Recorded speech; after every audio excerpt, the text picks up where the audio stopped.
أعوذ بالله من الشيطان الرجيم. بسم الله الرحمن الرحيم. في قلوبهم مرض فزادهم الله مرضا ولهم عذاب أليم بما كانوا يكذبون. وإذا قيل لهم لا تفسدوا في الأرض قالوا إنما نحن مصلحون ألا إنهم هم السفهاء ولكن لا يعلمون ولكن لا تشعرون.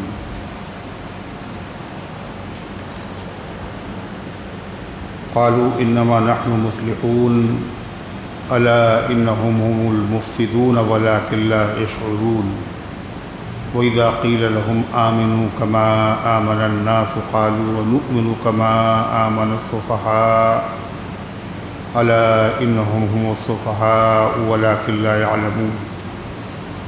وإذا لقوا الذين آمنوا قالوا آمنا وإذا خلوا إلى شياطينهم قالوا إنا معكم إنما نحن مستهزئون.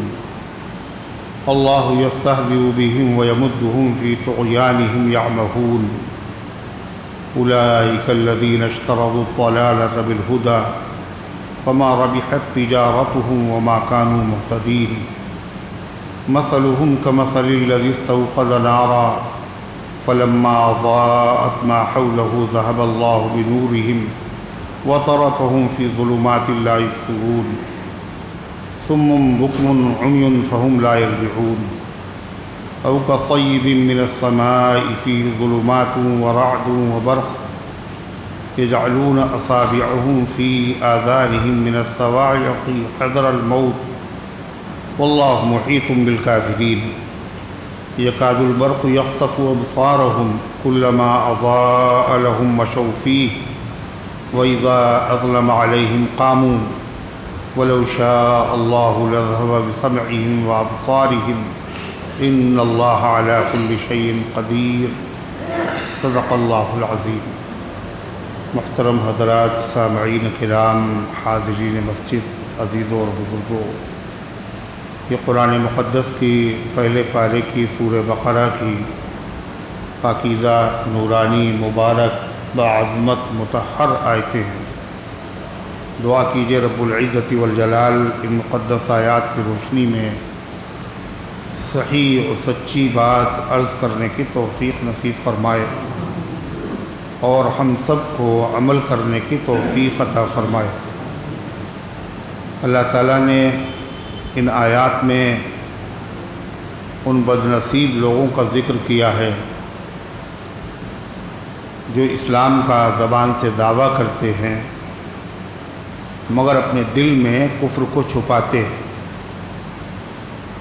ان کو کہا جاتا ہے منافق. منافق یعنی دھوکے باز. میں نے ذکر کیا تھا یہ لفظ بنا ہے نافق الضب سے.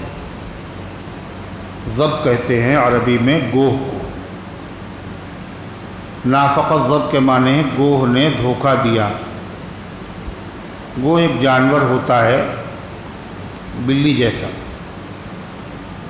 تو اس کا طریقہ یہ ہے وہ اپنا بل اور اپنی بھٹ بناتا ہے جس میں رہتا ہے، زمین میں ایک طرف سے سوراخ کر دیتا ہے اور دوسری طرف بھی سوراخ کر دیتا ہے، لیکن وہ سوراخ آر پار نہیں ہوتا بلکہ تھوڑی سی مٹی باقی رکھتا ہے دروازے پہ، باریک سی جھلی.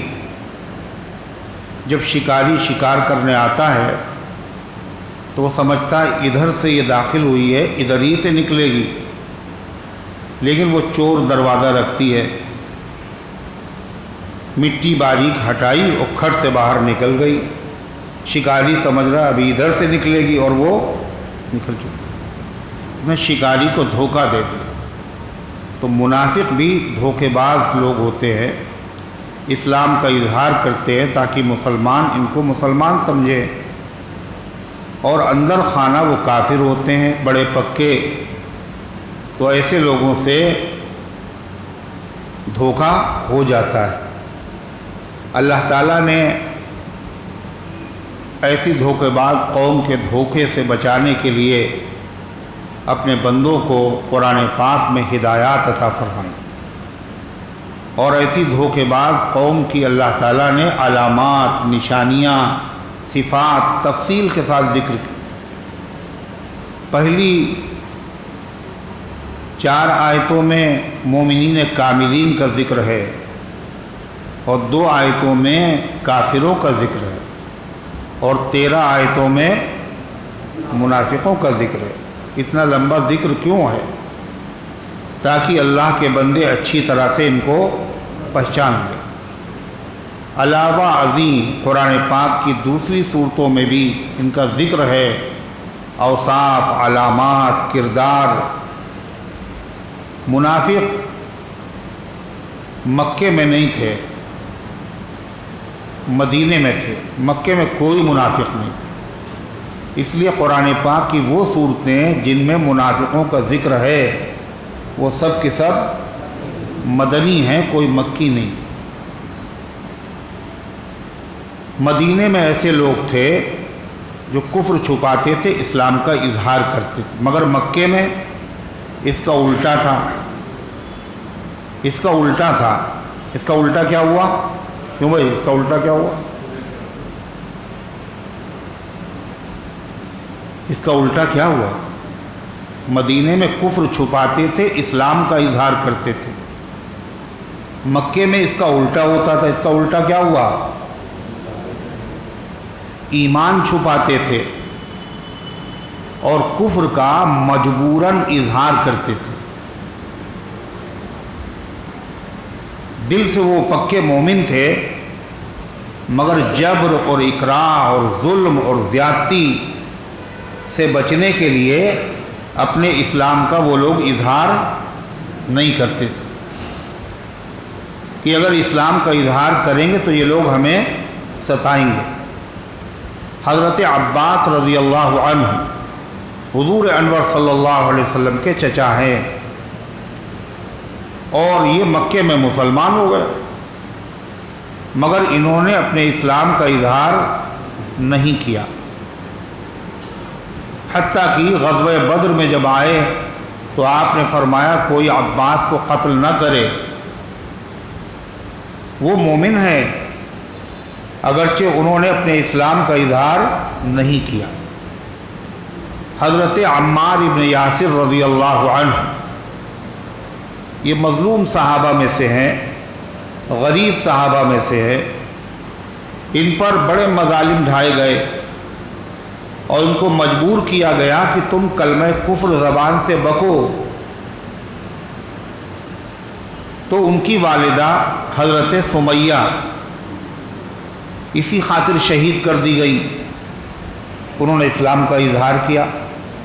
ان کے والد حضرت یاسر وہ بھی اسلام کی خاطر تکلیفیں اور اذیتیں برداشت کرتے کرتے دنیا سے رخصت ہو گئے۔ حضرت عمار رضی اللہ عنہ نے جب یہ دیکھا تو انہوں نے اپنی زبان سے کلمہ کفر کہہ دیا۔ دل میں ان کے ایمان ہے، مگر جان بچانے کے لیے انہوں نے اپنی زبان سے کلمہ کفر کہا، مگر بڑے پشیمان ہوئے، بڑے غمزدہ ہوئے، بہت روئے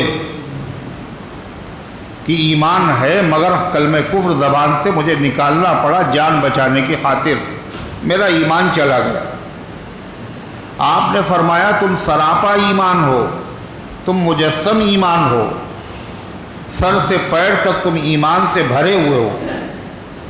اور قرآن کریم کی آیت نازل ہوئی الا من اکرہ وقلبہ مطمئن بالایمان، مگر ایسا آدمی جس پر جبر کیا گیا، ظلم کیا گیا کہ کلمہ کفر کہو اور اس نے کہہ دیا، لیکن کلمہ کفر زبان سے ضرور اس نے کہا، وقلبہ مطمئن بالایمان، مگر اس کا دل ایمان کے اوپر جمع ہوا ہے، بالکل مطمئن ہے، تو ایسے آدمی کی اللہ کے وہاں پکڑ نہیں ہو۔ تو مکے میں تو یہ تھا کہ لوگ اندر سے ایمان رکھتے تھے مگر ایمان کو چھپاتے تھے۔ ظلم سے، جبر سے، زیادتی سے بچنے کے لیے۔ لیکن مدینے میں کیا تھا؟ مدینے میں کیا تھا؟ اس کا الٹا کیا؟ ایمان ظاہر کرتے تھے اور کفر کو چھپاتے تھے۔ دل میں کفر تھا اور زبان سے ایمان کا اظہار تھا۔ اور مکے میں کمزور لوگ کیا کرتے تھے؟ ایمان چھپاتے تھے اور کفر کا مجبوراً اظہار کر دیا کرتے تھے۔ لیکن دل میں ایمان ہو اور زبان سے مجبوری میں کوئی آدمی جان بچانے کے لیے اگر کلمہ کفر بک دے تو اسلام نے اس کی گنجائش دی، یعنی ایسا کر سکتا ہے، جان بچا سکتا ہے، دل کے اندر اس کے پکا ایمان ہو۔ گنجائش تو ہے، لیکن اعلیٰ درجہ کیا ہے کہ اس گنجائش کو ہم استعمال نہیں کریں گے، یوز نہیں کریں گے۔ ہے اگرچہ گنجائش کہ کلمہ کفر بک کر تم جان بچا سکتے ہو، لیکن ہم نہیں بکیں گے چاہے جان ہماری چلی جائے۔ یہ اعلیٰ درجہ ہے، لیکن اجازت اس کی بھی ہے۔ اسلام کیسا مذہب ہے، کتنا زبردست! اس لیے کہ ہر آدمی کے اندر ہر آدمی ایک جیسا نہیں، بعد میں ہمت ہوتی ہے اور بعد میں ہمت کم ہوتی ہے۔ جو ہمت والے ہیں وہ بھی مسلمان ہیں، جو کم ہمت ہیں وہ بھی مسلمان ہیں، اور دونوں کے لیے گنجائش رکھی گئی۔ جو ہمت والے ہیں وہ کفر کا اظہار نہ کریں، اقرار نہ کریں، چاہے جتنا ظلم ہو، چاہے جتنا جبر ہو، لیکن وہ اسلام ہی کا اظہار کریں۔ حدیث میں آتا ہے لا تشرک باللہ ولو حرقت ولو قتلت، اللہ کے ساتھ کسی کو شریک نہ کرنا، اگرچہ تمہیں قتل کر دیا جائے اور اگرچہ تمہیں جلا دیا جائے۔ لیکن یہ اعلیٰ درجہ ہے، اور کم درجہ کیا ہے کہ جان بچانے کے لیے جب آدمی پھنس جائے اور مجبور ہو جائے تو اگر اس نے ایسا کر لیا تو اللہ کے وہاں اس کی پکڑ نہیں ہوگی، مواخذہ نہیں ہوگا، داروگیر نہیں ہوگی، گنہگار نہیں ہوگا، اللہ اس سے ناراض نہیں ہوگا۔ تو غرضے کی مکے میں ایمان چھپایا جاتا تھا، اور مدینے میں ایسے لوگ تھے جو کفر چھپاتے تھے اور ایمان کا اظہار کرتے تھے۔ تو منافق مدینے میں تھے، مکے میں نہیں تھے۔ کیوں کرتے تھے یہ ایمان کا اظہار اور کفر کیوں چھپاتے تھے؟ اس لیے کہ مکے میں کیا ہے، جو کفر والے تھے یہ طاقتور تھے، ہے نا؟ مکے میں جو لوگ کافر تھے وہ طاقتور تھے، اور مسلمان دبے ہوئے، انتہائی کمزور حالت میں، انتہائی بے بسی کے حالت میں۔ اللہ تعالیٰ نے قرآن میں اس کا ذکر کیا، اذکروا اذ انتم قلیل مستضعفون فی الارض، وہ وقت یاد کرو جب تم زمین میں تھوڑے تھے۔ کتنے تھوڑے تھے؟ کتنے تھوڑے تھے؟ شروع میں 4 ہی آدمی تو مسلمان تھے، ابو بکر اور خدیجہ علی زید کو سلام، کتنے چراغ 4 چراغوں سے جل گئے۔ اللہ کہہ رہا ہے کنتم قلیل مستضعفون فی الارض، جب تم تھوڑے تھے اور زمین میں تمہیں کمزور سمجھا جاتا تھا، کوئی حیثیت نہیں تھی تمہاری، لوگ بھی کمزور سمجھتے تھے، تم بھی کیا سمجھتے تھے؟ تخافون ان یتخطفکم الناس، اور تم ڈرتے تھے کہیں لوگ جھپٹا نہ مار دیں۔ یہ ترجمہ حضرت مولانا علی میاں صاحب رحمۃ اللہ علیہ نے کیا۔ تم ڈرتے تھے کہیں لوگ جھپٹا نہ مار دیں، اور جھپٹا کون مارتا ہے؟ چیل۔ اور کاہے پہ جھپٹا مارتی ہے؟ گوشت پہ مارتی ہے، مگر کاہے پر؟ بڑی سی ران اگر ہے اس پہ جھپٹا نہیں مارتی۔ سر ہے اس پہ جھپٹا نہیں مارتی، ایک بوٹی پر، ایک چھچڑے پہ جھپٹا مارتی۔ اللہ بتا رہا ہے قرآن کی بلاغت ہے، تم کمزور تھے، کمزور سمجھا جاتا تھا، اور تمہاری پوزیشن یہ تھی کہ تم خود اتنا ڈرتے تھے کہیں لوگ جھپٹا نہ مار لے، تمہاری تعداد بہت کم تھی۔ فَآوَاكُمْ وَأَيَّدَكُمْ بِنَصْرِهِ، اللہ نے تمہیں ٹھکانہ دیا اور اللہ نے اپنی مدد سے تمہاری تائید کی۔ وَرَزَقَكُمُ الطَّيِّبَاتِ، اور اللہ نے پاکیزہ روزی، حلال روزی تمہیں عطا فرمائی، مدینے میں تمہیں ٹھکانہ دیا۔ تو غرض کہ مکے میں اسلام کمزور تھا اور کفر طاقتور تھا، اتنا کمزور تھا کہ نماز میں بلند آواز سے قرآن پاک کی تلاوت نہیں کر سکتے تھے مسلمان، اور اسلام چھپا ہوا تھا۔ کہاں؟ حرم میں بھی نہیں آیا تھا اسلام۔ کہاں تھا؟ دار ارقم میں، صفا پہاڑی کے پاس ایک گھر تھا دار ارقم، وہی پہلا مدرسہ تھا، وہی پہلا مرکز تھا۔ وہاں 39 لوگ مسلمان ہو چکے تھے، مگر ہمت نہیں تھی کہ دار ارقم میں بھی نماز پڑھیں اور نماز میں بلند آواز سے قرآن پڑھیں۔ اور آج بھی وہ طریقہ امت کے اندر جاری اور باقی ہے کہ 3 نمازوں میں بلند آواز سے قرات ہوتی ہے، مغرب اور عشاء اور فجر، اور 2 نمازوں میں دھیرے سے تلاوت کی جاتی ہے۔ یہ کون کون سی ہیں؟ ظہر اور عصر۔ اس کا فلسفہ کیا ہے آخر؟ سبب کیا ہے؟ 2 نمازوں میں زور سے پڑھیے، 3 میں اور 2 میں آہستہ سے۔ اور یہی نہیں، اگر آپ نے آہستہ نماز میں زور سے 3 آیتیں پڑھ دیں بھولے سے، تو آپ کو سجدہ سہو کرنا پڑے گا۔ اور اگر آپ نے بلند آواز سے جن میں تلاوت کی جاتی ہے، اگر آہستہ سے 3 آیتیں پڑھ دیں، کم سے کم زیادہ پڑھ دیا، جب تو ہے سجدہ سہو، 3 اگر پڑھی جب بھی سجدہ سہو کرنا پڑے گا۔ یعنی آہستہ نماز جہاں پڑھی جاتی ہے جن نمازوں میں، ان میں آہستہ سے تلاوت کرنا واجب ہے، سنت نہیں ہے، مستحب نہیں ہے۔ زور سے پڑھ لو تو اچھا ہے اور دھیرے سے پڑھ لو کوئی مسئلہ نہیں، ایسا نہیں ہے۔ بلند آوازی سے پڑھنا واجب ہے، اور آہستہ جو نمازیں جن میں تلاوت کی جاتی وہاں آہستہ پڑھنا ہی واجب ہے۔ اور واجب کے بھولے سے چھوٹ جانے سے سجدہ سہو لازم ہو جاتا ہے۔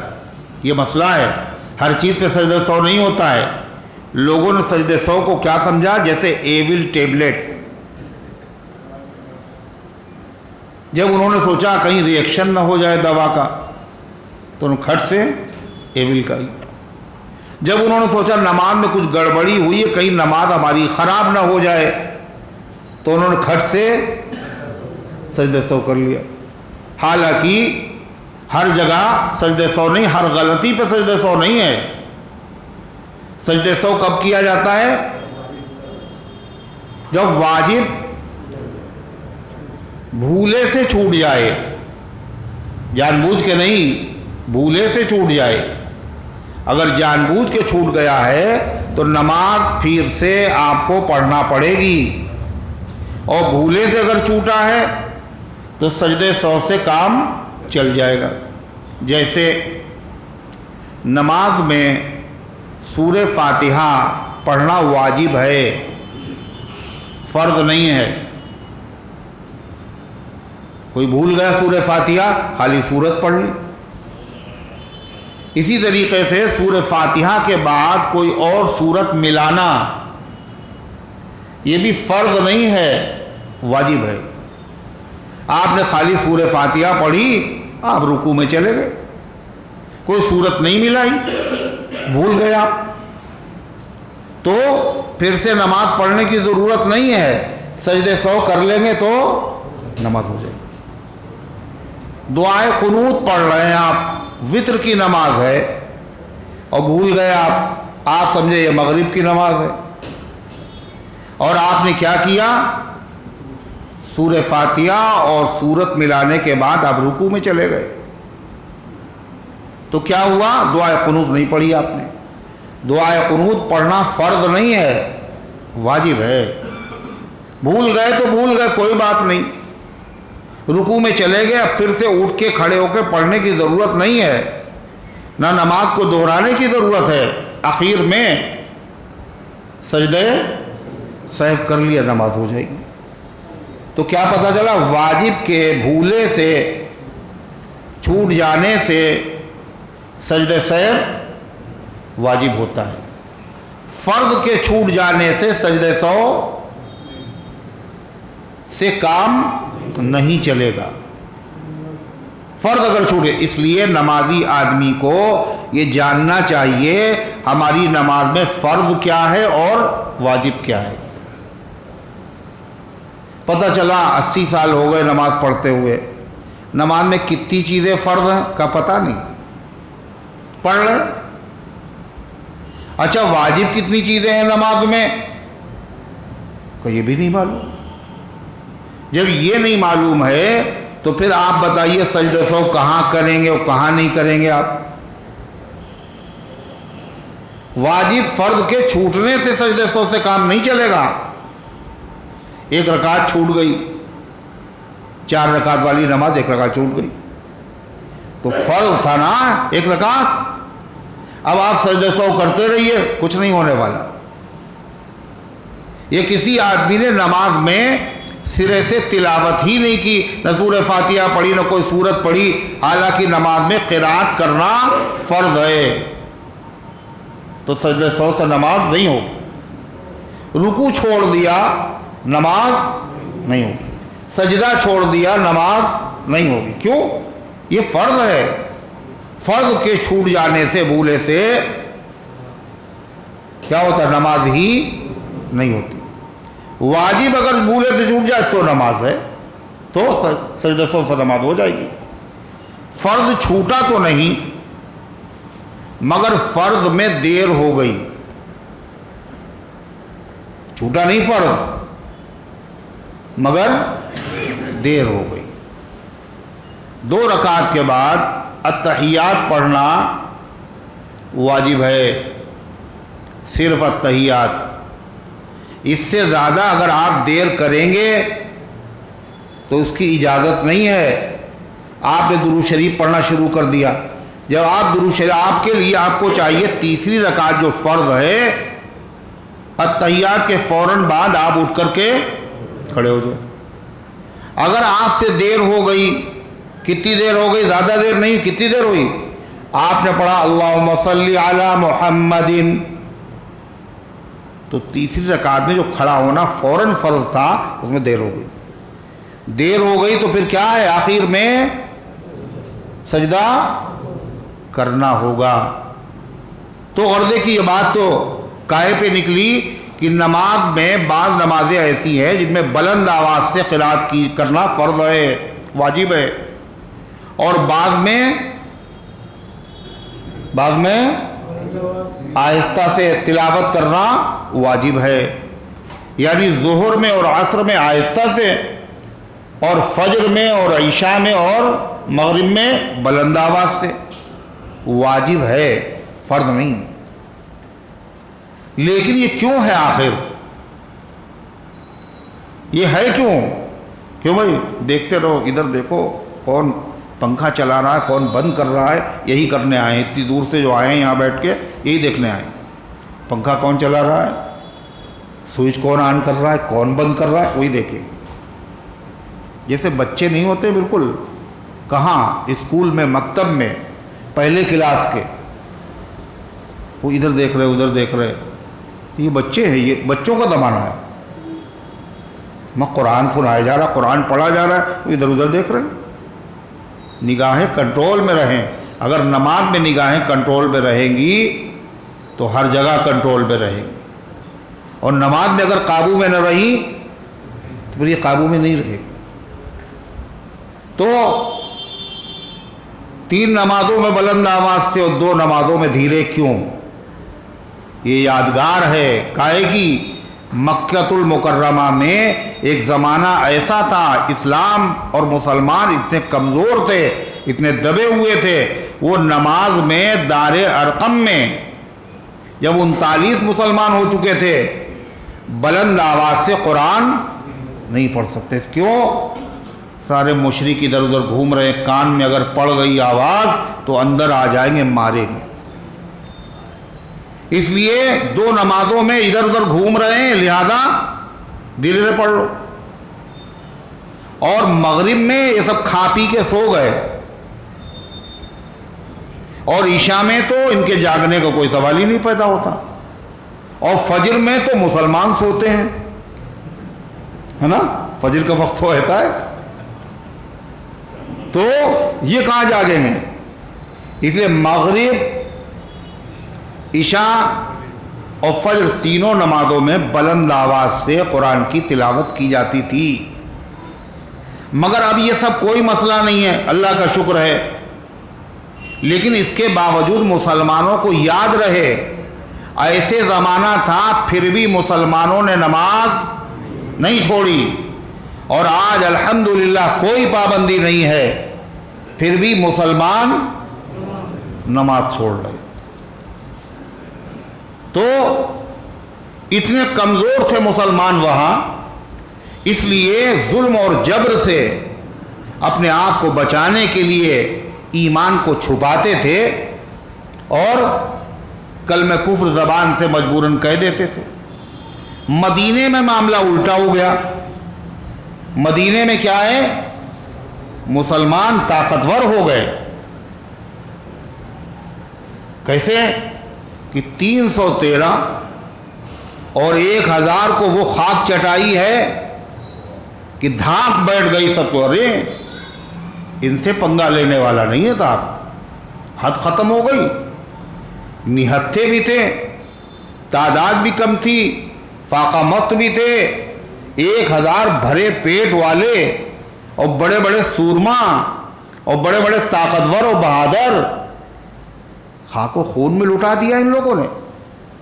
اس لیے مسلمان تو ہونا نہیں ہے، لیکن اگر مسلمان نہیں ہوں گے، ہم ظاہر سے بظاہر اسلام قبول نہیں کریں گے ہم، تو مسلمانوں کی صف میں شہر میں اطمینان سے ہم نہیں رہ سکتے پھر۔ اس لیے اور جو مسلمانوں کو فائدے ہوتے ہیں وہ فائدے بھی ہمیں ملنا ہے، اور وہ جب ہی ملیں گے جب ہم کلمہ پڑھیں گے۔ اور دل سے تو ہمیں مسلمان ہونا نہیں ہے، کاہے کے لیے مسلمان ہونا ہے؟ فائدہ حاصل کرنے کے لیے۔ جب مال غنیمت آئے تو اس میں جہاں سب کو حصہ ملے، ہمارا بھی حصہ ہے، ہم بھی تو کلمہ پڑھتے ہیں، اور جان بھی محفوظ رہے اور مال بھی محفوظ رہے اور مسلمانوں کے مشورے میں بھی ہم شریک رہیں۔ یہ جبھی ہو سکتا ہے ہم اسلام کا اظہار کریں اور کفر کو اپنے چھپائے رہے۔ اس لیے مدینے میں کیا تھا؟ منافق تھے، مکے میں کوئی منافق نہیں۔ اللہ تعالیٰ نے مسلمانوں کو بتایا تمہاری صفوں میں منافق بھی ہیں، یہ بظاہر کلمہ پڑھ رہے ہیں، اندر سے یہ تمہارے نہیں ہیں، یہ اندر سے تمہاری جڑیں کاٹ رہے ہیں، یہ دشمنان اسلام سے ملے ہوئے ہیں، یہ اندر کے دشمن ہیں، چھپے ہوئے دشمن ہیں، یہ آستین کا سانپ ہیں، یہ بڑے زہریلے ہیں، اور ان سے تم دھوکہ کھا سکتے ہو، اس لیے کہ تم ایمان والے ہو، بھولے بھالے ہو۔ ہر آدمی اپنا جیسا دوسرے کو سمجھتا ہے، یہ فطرت ہے۔ الانسان یقیس علی نفسی، یقیس المرء علی نفسی، آدمی اپنے اوپر دوسرے کو قیاس کرتا ہے۔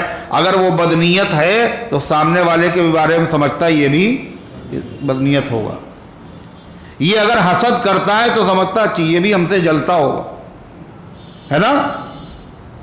یہ ہوتا ہے۔ تو اس لیے یہ سیدھے سادھے مسلمان تو جو بھی کلمہ پڑھ لے گا اسے کیا سمجھیں گے؟ یہ بھی ہماری طرح مسلمان ہے، اور وہ حقیقت میں مسلمان ہوگا نہیں۔ تو ان غریبوں کو بڑا نقصان پہنچ جائے گا۔ اس لیے اللہ نے کرم فرمایا اور قرآن پاک جو پوری امت کے لیے دستور حیات اور دستور زندگی ہے، کہیں اللہ کے بندے ایسے جو نما گندم نما جو فروش، گندم نما جو فروش کسے کہتے ہیں؟ گیہوں ظاہر کرے اور بیچے کیا چیز؟ جو۔ اوپر کیا ہے؟ گیہوں اور اندر جو۔ دھوکہ کھا جائیں لوگ، بظاہر اسلام اور اندر سے کفر، کہیں ہمارے بندے غلط فہمی میں مبتلا نہ ہو جائیں۔ اس لیے اللہ تعالیٰ نے تفصیل کے ساتھ ان کی علامات اور ان کی نشانیاں بیان فرمائیں۔ علامہ ابن کثیر کہتے ہیں نفاق کہتے کس کو ہیں؟ کہتے ہیں اچھی بات کو ظاہر کرنا اور بری باتوں کو چھپا لینا۔ اور آدمی جو بھی کام چھپا کے کرتا ہے وہ کون سا کرتا ہے؟ اچھا کام کرتا ہے برا کام؟ کسی کو پتہ نہ چل جائے، کوئی دیکھ نہ لے، کوئی سن نہ لے۔ یہ نیک کاموں کے بارے میں آدمی کو کبھی فکر نہیں ہوتی۔ ہم نماز پڑھ رہے ہیں، تہجد کہیں کسی کو معلوم نہ ہو جائے یہ تہجد پڑھتے ہیں، ایسا ہوتا ہے؟ کسی کو خیال آتا ہے؟ ہم زکوٰۃ دیتے ہیں، کہیں لوگوں کو پتہ نہ چل جائے یہ زکوٰۃ دیتے ہیں؟ دیکھا آپ نے کبھی ایسا کرتے ہوئے؟ حج کرتے ہیں، لوگوں کو پتہ نہیں یہ حاجی ہیں، لوگ باقاعدہ اعلان کرتے ہیں ہم حاجی ہیں، ہے نا؟ باقاعدہ اپنے نام کے آگے اگر پہلے لیٹر پیڈ پہ ان کے لکھا ہوا تھا محبت حسین، تو حج کرنے کے بعد انہوں نے وہ لیٹر پیڈ پھڑوا دیے اور نئے چھپوائے، اس میں کیا لکھا؟ حاجی۔ یہ حج کیا ہے؟ یہ چھپانے کی چیز نہیں، اس کا اظہار ہو رہا ہے۔ کہنے لگے لکھوایا تو نہیں، مگر جب بات کی تو کہنے جب میں پہلی مرتبہ حج کرنے گیا تو مکے میں نے یہ دیکھا تھا۔ یہ جو پہلی مرتبہ انہوں نے کہا اس کا مطلب کیا ہے؟ انہوں نے کہا نہیں میں 2 مرتبہ گیا، مگر انہوں نے چپکے سے بتا دیا پہلی مرتبہ کا مطلب کیا ہوا۔ ارے بولو، دوبارہ بھی ہم گئے، کم سے کم دوبارہ تو ہو ہی گیا، میں پہلی مرتبہ گیا۔ تو نیکیاں جو ہیں اس کے بارے میں آدمی کو ڈر نہیں ہوتا یہ کہیں ظاہر نہ ہو جائے، ہر آدمی اسی چیز کو چھپاتا ہے جو بری ہوتی، برائی کہیں لوگوں کو پتہ نہ چل جائے، کہیں لوگوں کو معلوم نہ ہو جائے، عیب کو چھپایا جاتا ہے۔ تو نفاق کہتے ہیں ظاہر اچھا ہو اور باطن خراب ہو، ظاہر اچھا اور اندر سے وہ چیز خراب ہو، یہ کیا ہے؟ اسی کا نام نفاق ہے۔ اور صحابہ کا معاملہ کیا تھا؟ ان کا ظاہر بھی اچھا تھا اور ان کا باطن بھی اچھا تھا، مگر جب آدمی کا مزاج ہے وہ اپنا جیسا دوسرے کو سمجھتا ہے، تو جو لوگ صحابہ کے دشمن ہیں انہوں نے کیا سمجھا؟ وہ کیسے ہوتے ہیں وہ لوگ؟ پتہ ہے صحابہ کے جو دشمن ہیں وہ کیسے ہوتے ہیں؟ ان کا دل بھی کالا ہوتا ہے، ان کے کپڑے بھی کالے ہوتے ہیں، اور اخیر وقت میں ان کے چہرے بھی کالے ہو جاتے ہیں۔ صحابہ کا معاملہ اس کا الٹا ہے، ان کے دل بھی اجلے ہوتے ہیں، ان کے چہرے بھی نورانی ہوتے ہیں۔ قرآن کہتا ہے سیماہم فی وجوہہم من اثر السجود، ان کے چہروں پر سجدے کے اثرات نظر آ رہے ہیں۔ سجدے کے اثرات کا یہ مطلب نہیں ان کی پیشانی کے اوپر کالا کالا ڈھٹا پڑ گیا، یہ نہیں ہے۔ پھر کیا مطلب ہے اس کا؟ سجدے کرنے کی وجہ سے ان کے چہروں پر ایک خاص قسم کا نور ہے جو بے سجدہ نہ کرنے والوں کے چہرے پر ہو ہی نہیں سکتا۔ کیوں؟ یہ کریم تھوڑی لگائی گئی ہے، یہ پاؤڈر تھوڑی لگایا گیا ہے، یہ کائے کا نور ہے، یہ ایمان کا نور ہے۔ چہرے سے نظر آ رہا ہے ان کے، پیشانیاں سجدوں سے پر انوار ہیں جن کی، معبود نے ان بندوں کو پہچان لیا ہے، وہ صحابہ ہیں۔ تو آدمی اپنے جیسا دوسرے کو سمجھتا ہے۔ یہ آیتیں جب پڑھی صحابہ کے دشمنوں نے کہا یہ تو بڑی عجیب بات ہے، اس میں تو ان کی تعریف ہے، لہذا انہوں نے کیا کیا؟ تعریف ان کی پسند نہیں ہے. کہنے لگے کہ اللہ کہہ رہا ان کے چہروں پر ان کے چہرے نورانی ہیں. اس کا مطلب یہ ہے ان کے چہرے نورانی ہیں مگر دل ان کا نورانی نہیں ہے. دیکھا آپ نے، جیسے خود اندر سے کالے اور باہر سے کالے، ایسے وہ ان کو بھی سمجھ رہے ہیں. امام اہل سنت رحمۃ اللہ علیہ نے کیا فرمایا، کیا جواب دیا؟ حضرت نے فرمایا جی نہیں، اس کا مطلب یہ ہے ان کا دل ایمان کے نور سے بھر گیا، اور جب بھر گیا تو چھلک کر چہرے پر ظاہر ہو گئے. برتن جب بھر جاتا ہے تو چھلکتا ہے، اور جو چیز اندر ہوگی وہی چھلکے گی. اندر کیا ہے؟ تارکول ہے، اور چھلک کیا رہا ہے؟ دودھ ہے بھائی، دودھ چھلکے گا. اور اندر دودھ ہے اور چھلک کیا رہا ہے؟ تیل. ایسا تو نہیں ہوگا. تو ان کے چہرے پر نور کیوں ہے؟ کہتے ہیں اس لیے کہ ان کے دل نور سے بھر گئے، اور جب بھر گئے تو چھلک کر کے چہرے پہ ظاہر ہو گیا. تو عرضے کی کہتے ہیں نفاق کتے کہتے ہیں عیب کو چھپانا اور بھلائی کو شو کرنا، ظاہر کرنا، نیکیوں کو ظاہر کرنا اور برائیوں کو چھپانا، یہ ہے نفاق. اور صحابہ کا معاملہ کیا تھا؟ ان کا دل جیسا تھا ویسے ہی ان کا، جیسا دل تھا ویسے ان کے چہرے تھے، جیسے ان کا باطن تھا ویسے ان کا ظاہر تھا. بلکہ ان کا باطن ان کے ظاہر سے بھی زیادہ اچھا تھا. جب باطن اچھا ہوتا ہے تو اس کے اثرات چہرے پہ ظاہر ہوتے ہیں، اور گندا ہوتا ہے تو گندگی ظاہر ہوتی ہے. آم جب خراب ہوتا ہے تو پہلے چھلکا خراب ہوتا ہے، پہلے اندر کا دسیری خراب ہوتی. کیا ہوتا ہے بولو؟ پہلے اندر خراب ہوا پھر چھلکے پہ ظاہر ہوا. اندر اچھا ہے تو باہر بھی اچھا ہے. تو منافقوں کا معاملہ یہ تھا. صحابہ کا معاملہ کیا؟ اندر بھی اچھا باہر بھی اچھا.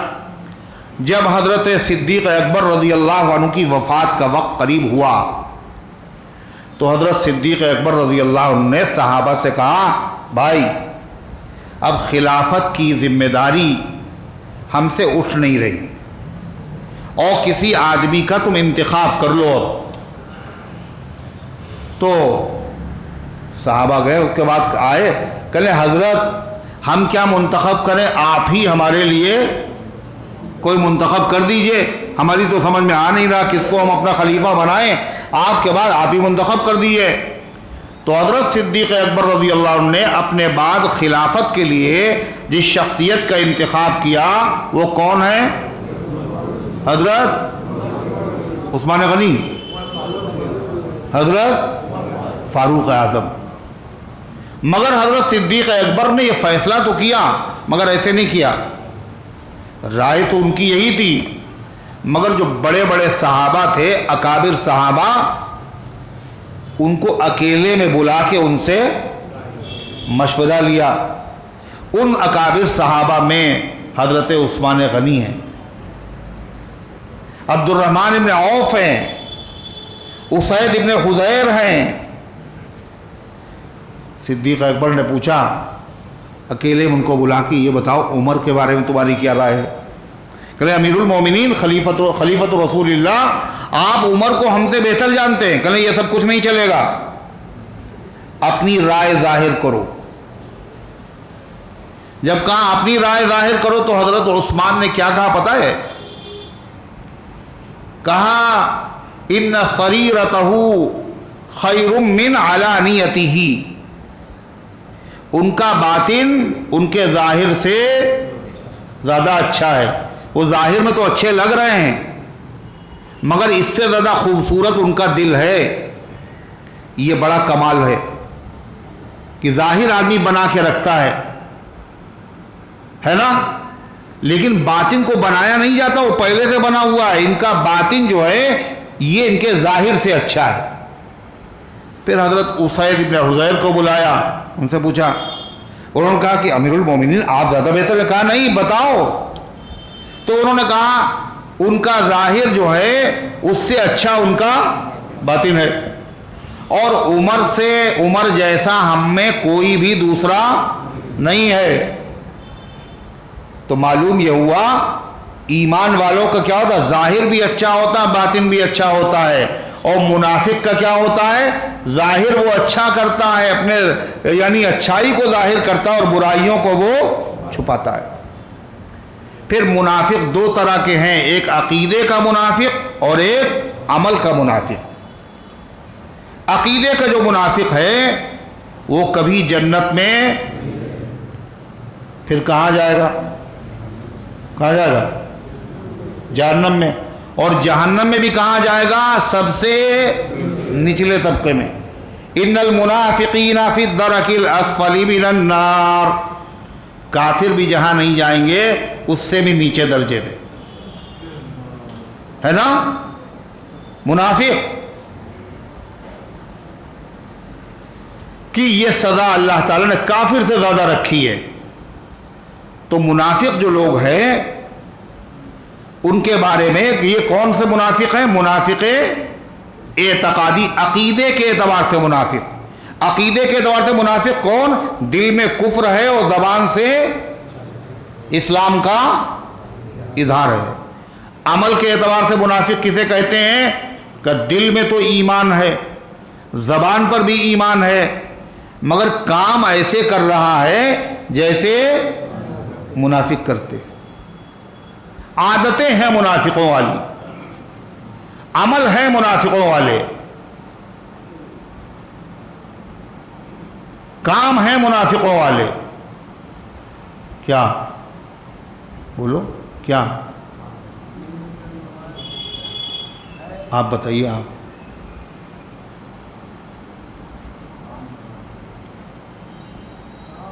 کام ہے منافقوں والے، ہے نا۔ ایک کفر ہوتا ہے عقیدے کا کفر اور ایک ہوتا ہے عمل کا کفر۔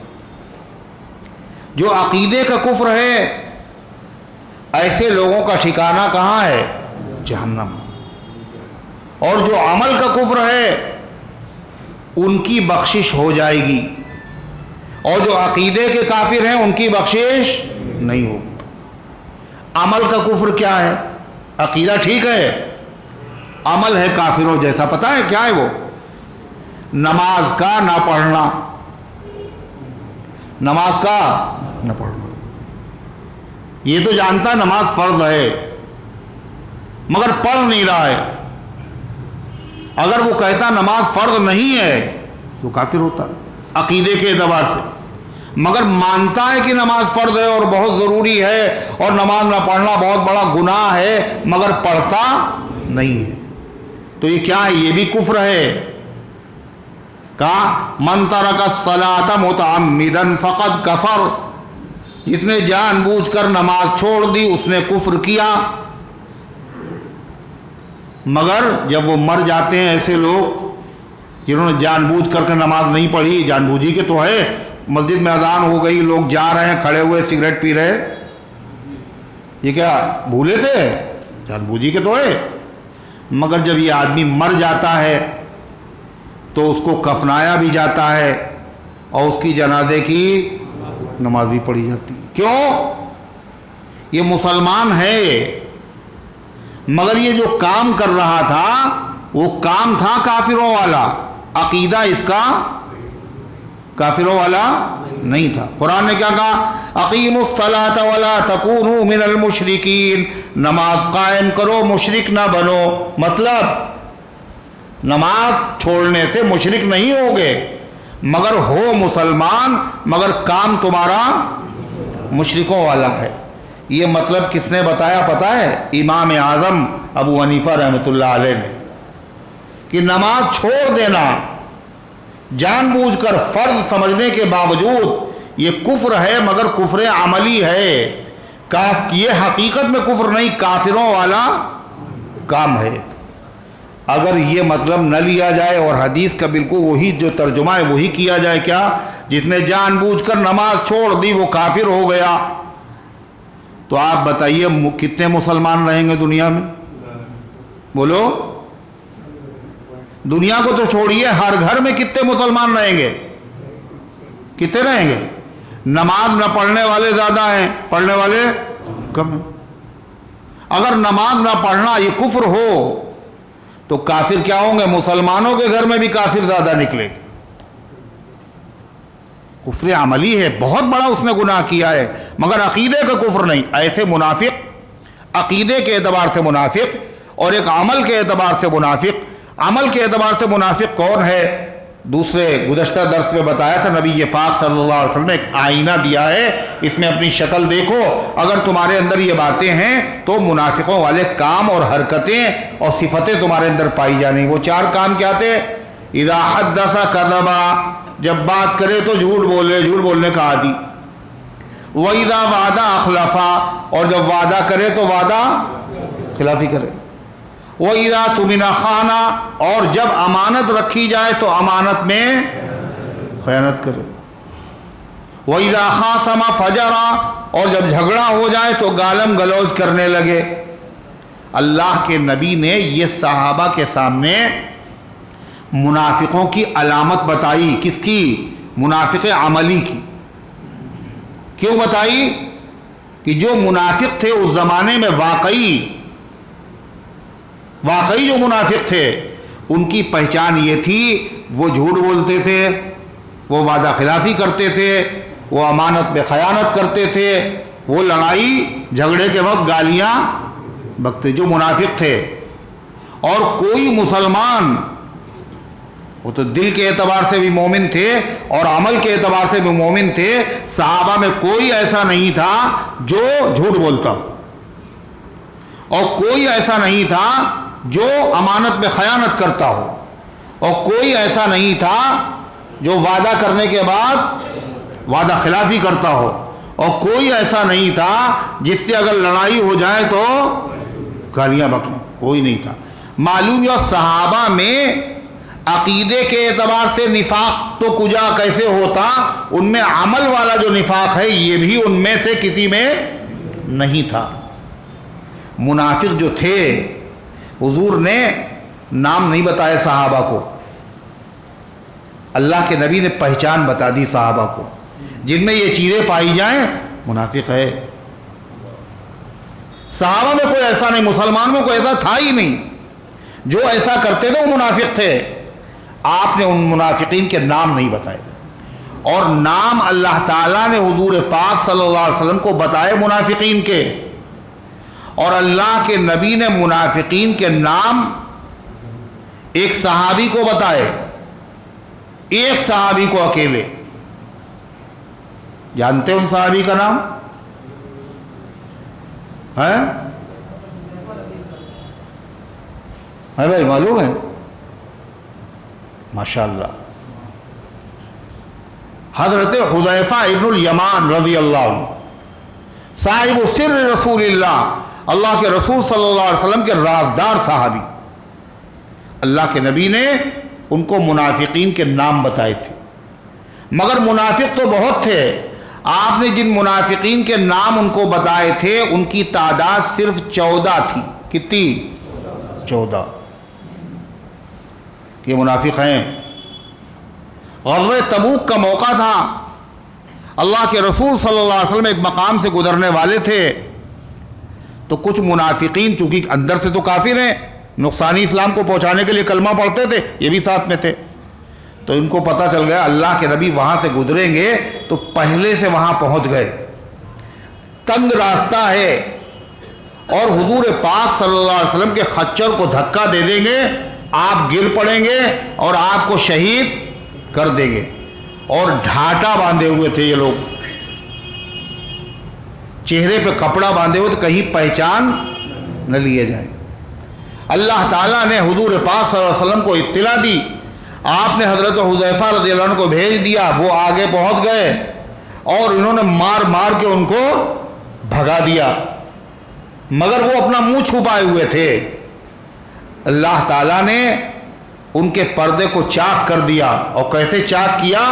باقاعدہ اللہ تعالیٰ نے، انہوں نے چہرے چھپائے تھے، اللہ نے ان کے نام تک اپنے نبی کو بتائے، اور نبی نے ان کے نام حضرت حذیفہ رضی اللہ عنہ کو بتائے، اور حضرت حذیفہ رضی اللہ عنہ کسی کو بتاتے نہیں تھے، اس لیے کہ یہ کیا تھا؟ راز تھا اللہ کے نبی کا۔ اور اگر کوئی راز کی بات کسی کو بتائے اور پھر اس سے یہ کہے میاں کسی سے کہنا وہنا نہیں، تم ہمارے خاص آدمی ہو، ہم نے تمہیں بتا دیا، تو وہ آدمی اس کے پیٹ میں پھر درد شروع ہو جائے گا۔ جب تک وہ بتا نہیں دے گا کسی کو، اس کو چین ہی نہیں آئے گا۔ جیسے شاعر نہیں ہوتا ہے، شاعر جب کوئی تازہ کلام کہتا ہے تو اس کے بعد جب تک کسی کو سنا نہیں لیتا ہے بے چینی رہتی ہے، اس کو پیٹ میں درد بھی ہوتا ہے۔ کسی نے کہا کسی شاعر کو جب کبھی درد شکم ہوتا ہے، شکم کہتے ہیں پیٹ کو، کسی شاعر کو جب کبھی درد شکم ہوتا ہے، جب غزل اپنی سناتا ہے تو کم ہوتا ہے، جب وہ سنا دیتا ہے تو کم ہو جاتا ہے، جب تک نہیں سناتا تو ہوتا ہے۔ تو راز کی بات اگر بتائی کسی کو اور پھر یہ کہہ دیا کہنا نہیں، تو پھر خیریت نہیں ہے۔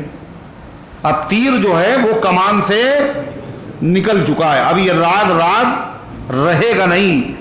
اور جو آدمی ایسی بات لوگوں کو بتا دے وہ کیا ہے؟ امانت میں خیانت کرنے والا ہے، اور امانت میں خیانت کرنا یہ منافقوں کی علامت ہے۔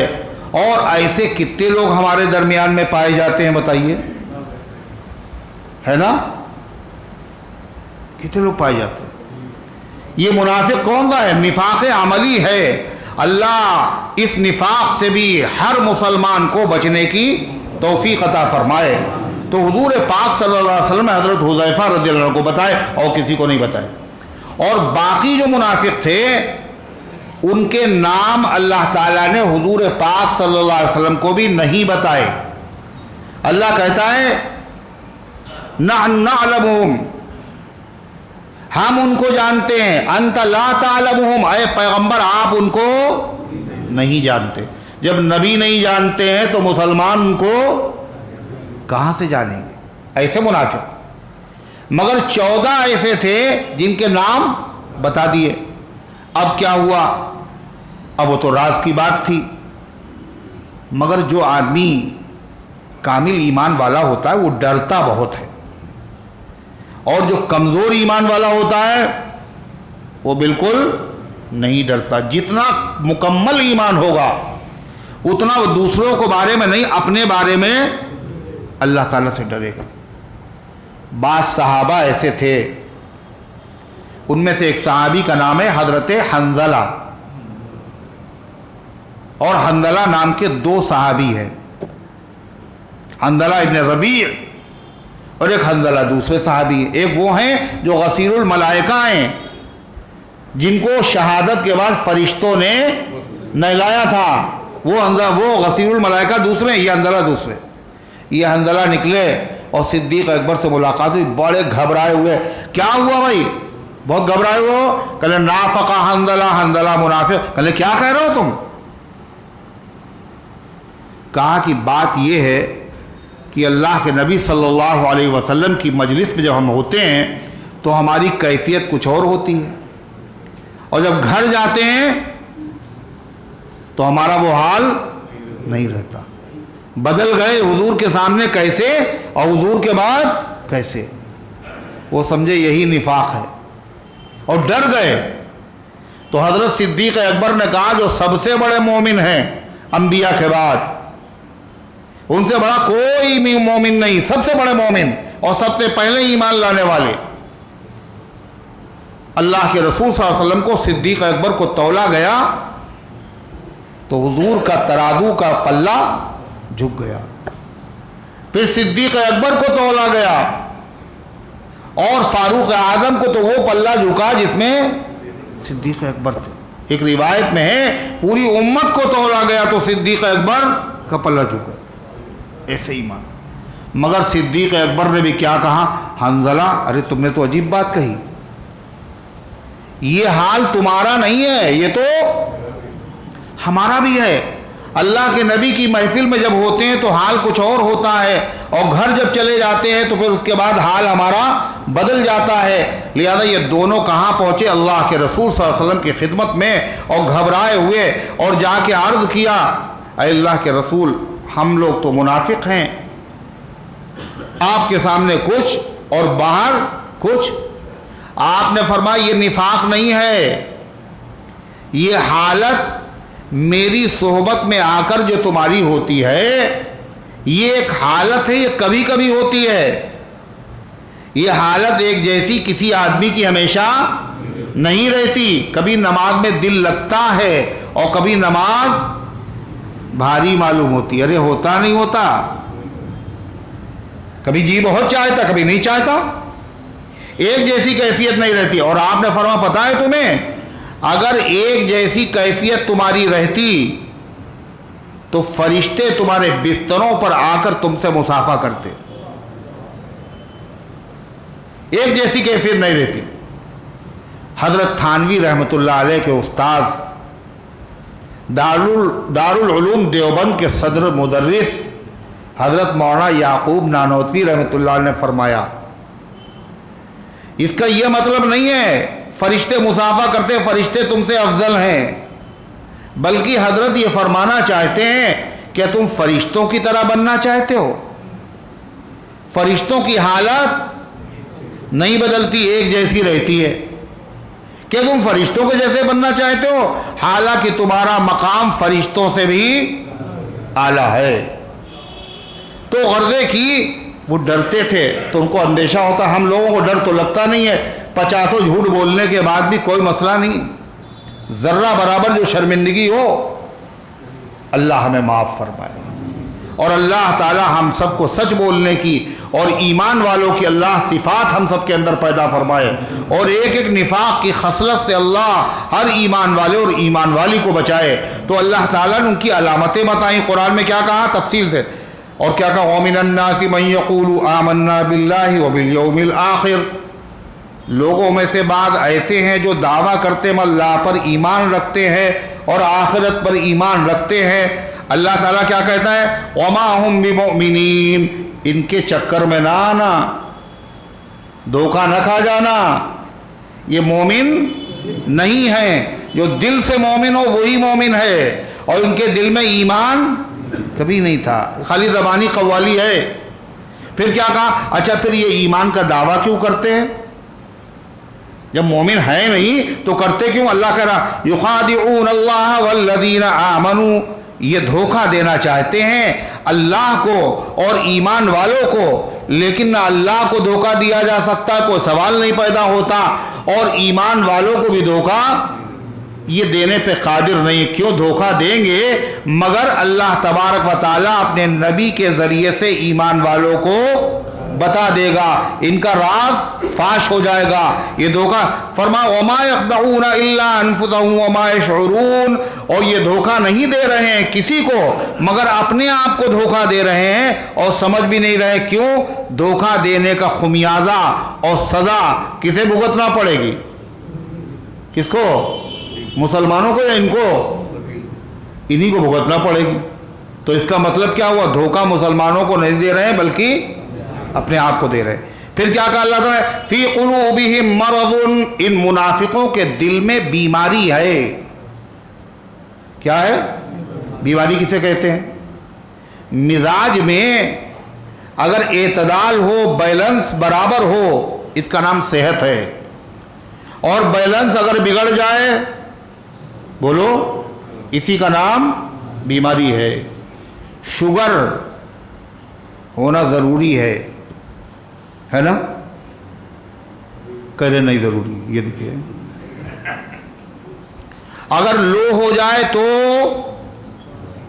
نقصان دہ ہے، نہیں ہے، مطلب ہونا چاہیے، لو بھی نہیں ہونا چاہیے۔ اگر ہائی ہو جائے تو یہ بھی نقصان دہ ہے۔ پھر کیسی رہے؟ برابر، بالکل ترازو کے پلے کی طرح بیلنس رہے تو صحت ہے۔ اگر گھٹ گئی تو بیماری، بڑھ گئی تو بیماری۔ بلغم، سودا، صفرا، انسان کے جسم میں یہ اخلاق ہوتی ہیں، ان میں اگر بیلنس ہے تو صحت ہے، ان میں اگر بیلنس بگڑ گیا تو کیا ہو گیا؟ بیماری آ گئی. یہ ہے جسمانی بیماری، اس کو کہتے ہیں مرض. ایک ہوتی ہے جسمانی بیماری. اور دنیا میں کوئی آدمی ایسا نہیں ہے جس کی صحت بالکل کانٹے میں تلی ہوئی ہو، ہر چیز بیلنس کے ساتھ ہو. اگر آپ جانچ کرائیں صحت مند آدمی، ہٹے کٹے پہلوان، تو ان کی بھی کچھ نہ کچھ گڑبڑی نکلے گی. بو علی سینا کہتے ہیں کہ دنیا میں ایک آدمی ایسا گزرا ہے جس کی ہر چیز بالکل بیلنس میں تھی اور وہ بالکل ہر اعتبار سے صحت مند تھا. اور اگر آدمی ہر اعتبار سے صحت مند ہو تو اس کے پسینے میں بدبو نہیں آئے گی بلکہ خوشبو آئے گی. اور وہ ایک واحد شخصیت ہے جناب محمد رسول اللہ صلی اللہ علیہ وسلم کی. تو غرضے کی جسمانی بیماری ہوتی اور ایک ہوتی روحانی بیماری، ہے نا. اور جسمانی بیماری سے زیادہ مضر، نقصان دہ روحانی بیماری ہے، بڑی خطرناک. جسمانی بیماری سے تو کبھی کبھی آدمی کے درجے بلند ہوتے ہیں، پتہ ہے؟ نہیں معلوم؟ لا تسب الحمى، بخار کو برا نہ کہو. بخار آنے سے آدمی کے جسم کے گناہ جھڑ جاتے ہیں. حضور صلی اللہ علیہ وسلم فرما رہے ہیں جسمانی بیماری ہے، گناہ جھڑے، فائدہ ہوگا نقصان؟ بھائی فائدہ ہوا نقصان ہوگا؟ گناہ جھڑ گئے تو نقصان ہوگا نا، فائدہ ہوگا. کیا کہا؟ اللہ جب کسی بندے سے پیار کرتا ہے اور اللہ چاہتا ہے اس کو بہت اونچے درجے پہ پہنچا دے اور وہ عمل کے اعتبار سے اس مقام پر نہیں پہنچ پاتا تو اللہ اس کو بیمار کر دیتا ہے اور لمبی بیماری میں وہ مبتلا ہے اور بیماری پر ہائے وائے نہیں کرتا بلکہ صبر کرتا ہے. اللہ کی دی ہوئی ہے. حضرت ایوب علیہ السلام بیمار ہوئے، انہوں نے کیا کیا؟ صبر کیا. تو اگر وہ صبر کرتا ہے تو کیا ہوتا ہے؟ حدیث میں آتا ہے اللہ اس کے درجوں کو بلند کرتا ہے. جسمانی بیماری سے تو فائدہ بھی ہوا نہیں ہوا؟ کہ یہ نزلہ جو ہوتا ہے اس سے بھی فائدہ ہوتا ہے. اگر نزلہ نہ ہو تو آدمی کے جسم میں فاسد مادہ جم جائے اور نقصان. تو کبھی کبھی نزلہ ہونا چاہیے، کبھی کبھی چھینکیں آنا چاہیے، ہے نا. اسی لیے کیا کہا؟ جب چھینک آئے تو آدمی کو کیا کہنا چاہیے؟ انا للہ و انا الیہ راجعون. کیا کہنا چاہیے؟ الحمدللہ. الحمدللہ تو نعمت پہ کہا جاتا ہے کہ چھینک یہ نعمت ہے. موڈ فریش ہو گیا آپ کا، ہلکا ہو گیا چھینک آنے سے، سر بھاری ہو رہا تھا آپ کا، ہے نہیں ہے؟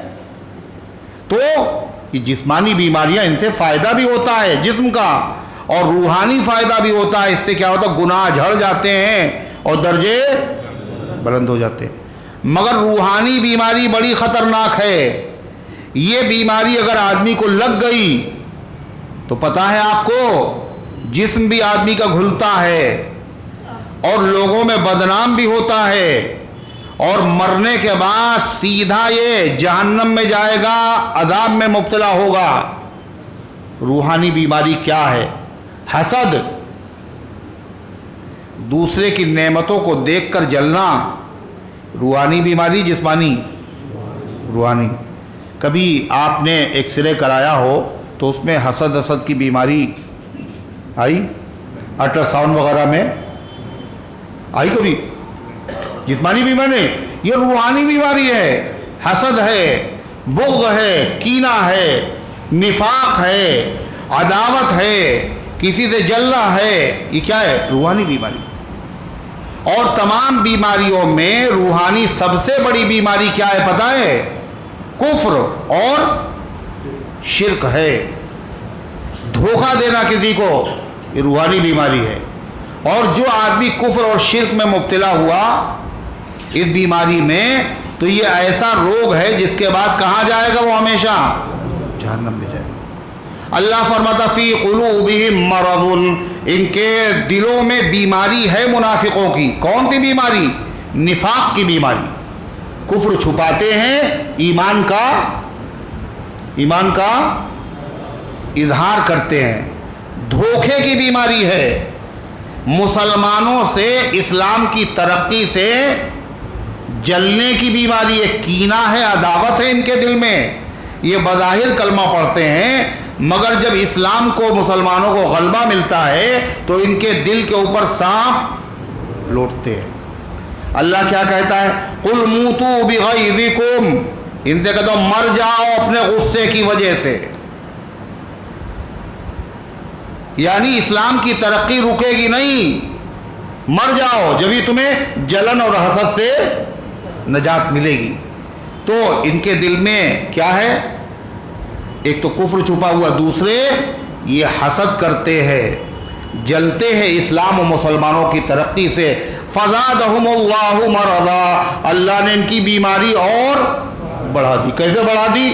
اسلام کو اور ترقی ہو گئی، مسلمانوں کو اور عروج مل گیا۔ چاہتے تھے مسلمانوں میں اختلاف ہو جائے، اور صاحب اختلاف نہ ہوا بلکہ اور زیادہ اتحاد پیدا ہو گیا۔ تو اس سے کیا ہوگا؟ جو لوگ جل رہے تھے ان کے، حضرت صدیق اکبر سے حسد کیوں ہے لوگوں کو بتاؤ؟ صدیق اکبر سے حسد کیوں ہے؟ اس غم سے حاسدین کے سینے فگار ہے، حسد کرنے والوں کے سینے پھٹے جا رہے ہیں کہ کھلتے ہیں ان کے دامن میں وفا کے پھول، ان کے دامن میں وفا کے پھول کھلے ہوئے ہیں۔ حضرت صدیق اکبر سے یہ حسد کیوں ہے؟ یہ چاہتے تھے کہ نبی پاک صلی اللہ علیہ وسلم کے بعد اسلام کا تیا پاچا ہو جائے، اسلام مٹ جائے، اختلاف ہو، انتشار ہو، مگر ان تمام صحابہ کو اختلاف سے بچانے اور متحد کرنے اور تمام فتنوں کا قلع اور قمع کرنے کے لیے کون کھڑا ہوا؟ صدیق اکبر نے سارے فتنے ختم کر دیے، اور اسلام کے اوپر جو وقت آیا تھا اور مشکل وقت، وہ آسانی کے ساتھ ختم ہو گیا۔ صدیق اکبر کا یہ کارنامہ ہے۔ اسلام پسند لوگ اس کارنامے پر خوش ہوتے ہیں، صحابہ خوش ہوتے ہیں، اللہ خوش ہوتا ہے۔ قرآن میں اللہ نے ان کی تعریف کی ہے اور صحابہ نے تعریف کی۔ حضرت صدیق اکبر فاروق اعظم، مدینے میں ایک تابعی کہتے ہیں میں مدینے میں آیا اور میں پہچانتا تھا نہیں، دیکھا ایک آدمی ہے اور بڑا مجمع ہے، وہ کھڑا ہوا، دوسرا آدمی کھڑا ہوا، سو جاؤ اچھا رہے گا، نیند آ جائے تو بڑا اچھا رہے گا۔ ایک آدمی کھڑا ہوا، دوسرا آدمی اس کی پیشانی کو چوم رہا ہے، ماتھے کو۔ تو کل میں نے پوچھا یہ کون صاحب ہیں جن کی پیشانی چومی جا رہی، اور یہ کون ہے جو چوم رہے ہیں؟ کہنے تمہیں نہیں معلوم، کام مدینے کے باہر کے رہنے والے۔ کہا یہ صدیق اکبر ہیں جن کی پیشانی چومی جا رہی، اور جو ان کی پیشانی کو چوم رہا ہے وہ حضرت فاروق اعظم ہیں، اور یہ ان کو مبارکباد دے رہے ہیں کہ نبی کریم علیہ السلام کی وفات کے بعد جو ارتداد کے فتنے اور اسی طریقے سے جھوٹی نبوت کا فتنہ اور زکوٰۃ کو روکنے کے فتنے اٹھے تھے، آپ نے، اگرچہ صحابہ کی مرضی نہیں تھی کہ ان سے مقابلہ کیا جائے، مگر آپ ڈٹ گئے اور آپ جم گئے، اور آپ نے کہا جی نہیں، اگر کوئی رسی نہیں دے گا زکوٰۃ میں اس سے بھی میں جہاد کروں گا، اور آپ کے اس عمل سے سارے فتنے ختم ہو گئے۔ مبارکباد ہو آپ کے لیے۔ صحابہ تعریف کر رہے، مسلمان تعریف کر رہے۔ حضرت ابو ہریرہ نے کیا کہا پتہ ہے؟ لولا ابو بکر لما عبد اللہ، اگر ابو بکر نہ ہوتے تو اللہ کی عبادت نہ ہوتی، اسلام صحیح شکل میں رہتا ہی نہیں۔ تو اتنا بڑا کارنامہ ابو بکر صدیق کا، اسلام کو بچا لیا، مسلمانوں کو متحد کر دیا، تو مسلمان خوش ہوئے، مگر حسد کرنے والے جل گئے۔ صدیق اکبر کا قصور یہی ہے جو ان کو تبرہ بکا جاتا، گالیاں بکی جاتی ہیں، اس لیے کہ انہوں نے دین کو منتشر ہونے سے بچا لیا۔ اچھا فاروق اعظم سے کیوں حسد ہے؟ کہ انہوں نے کیا کیا؟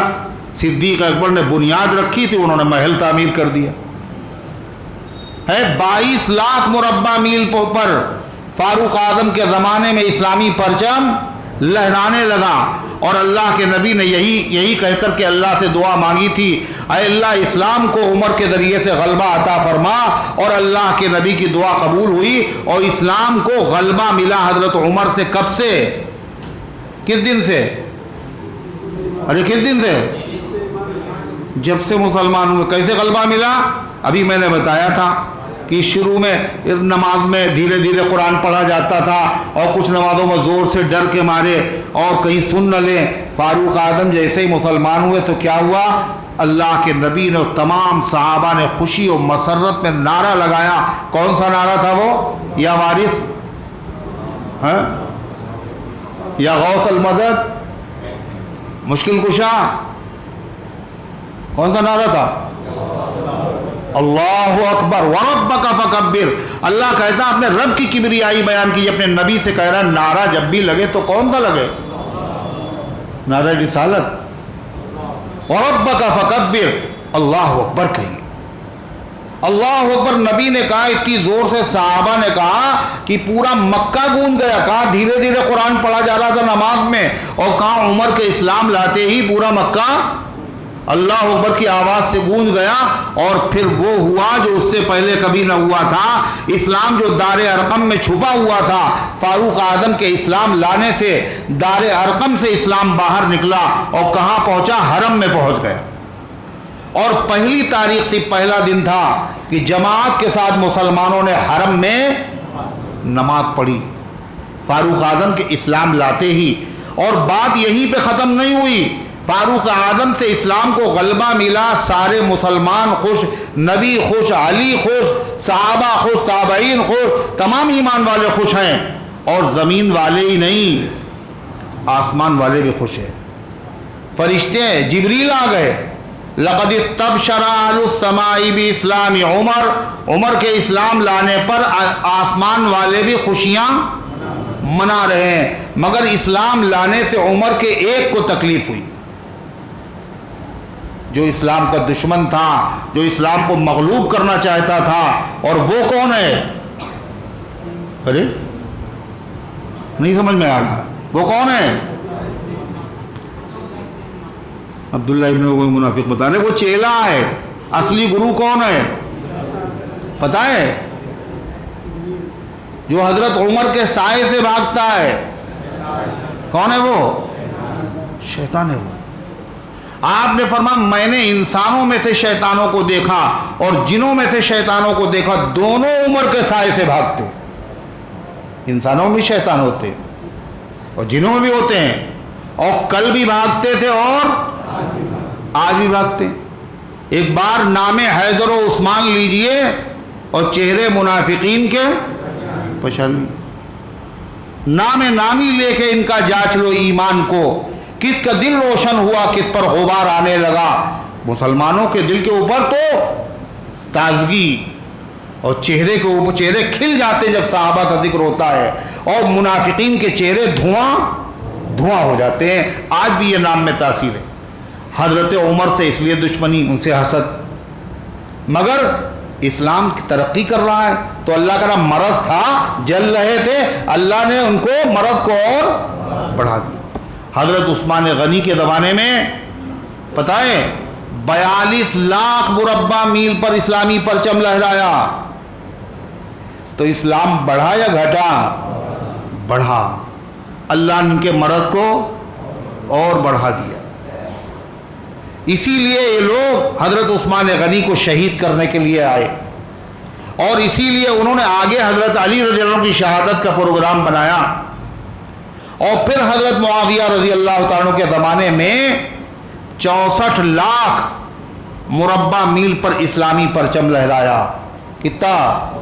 64 لاکھ۔ اسلام کو ترقی ہوئی نہیں ہوئی؟ لہذا امیر معاویہ سے بھی بہت خفا ہیں، نہیں خفا ہیں؟ اتنا خفا ہیں جس دن ان کی وفات ہوئی ہے اس دن کیا ہوتا ہے؟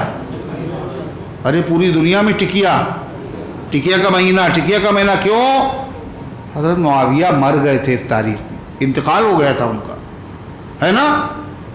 جس کے ذریعے سے اسلام کو غلبہ ملا، مسلمان تو اس کی وفات پہ رنجیدہ ہوں گے، اور جو اسلام سے دشمنی رکھتا ہے وہ ان کی وفات سے کیا ہوا پتہ ہے؟ حضرت معاویہ رضی اللہ عنہ نے جو اس سے پہلے مسلمانوں میں اختلاف ہوا تھا اور جو تلوار آپس میں چلی تھی وہ تلوار چلنا بند ہو گئی، مسلمانوں میں پھر سے اتحاد ہو گیا۔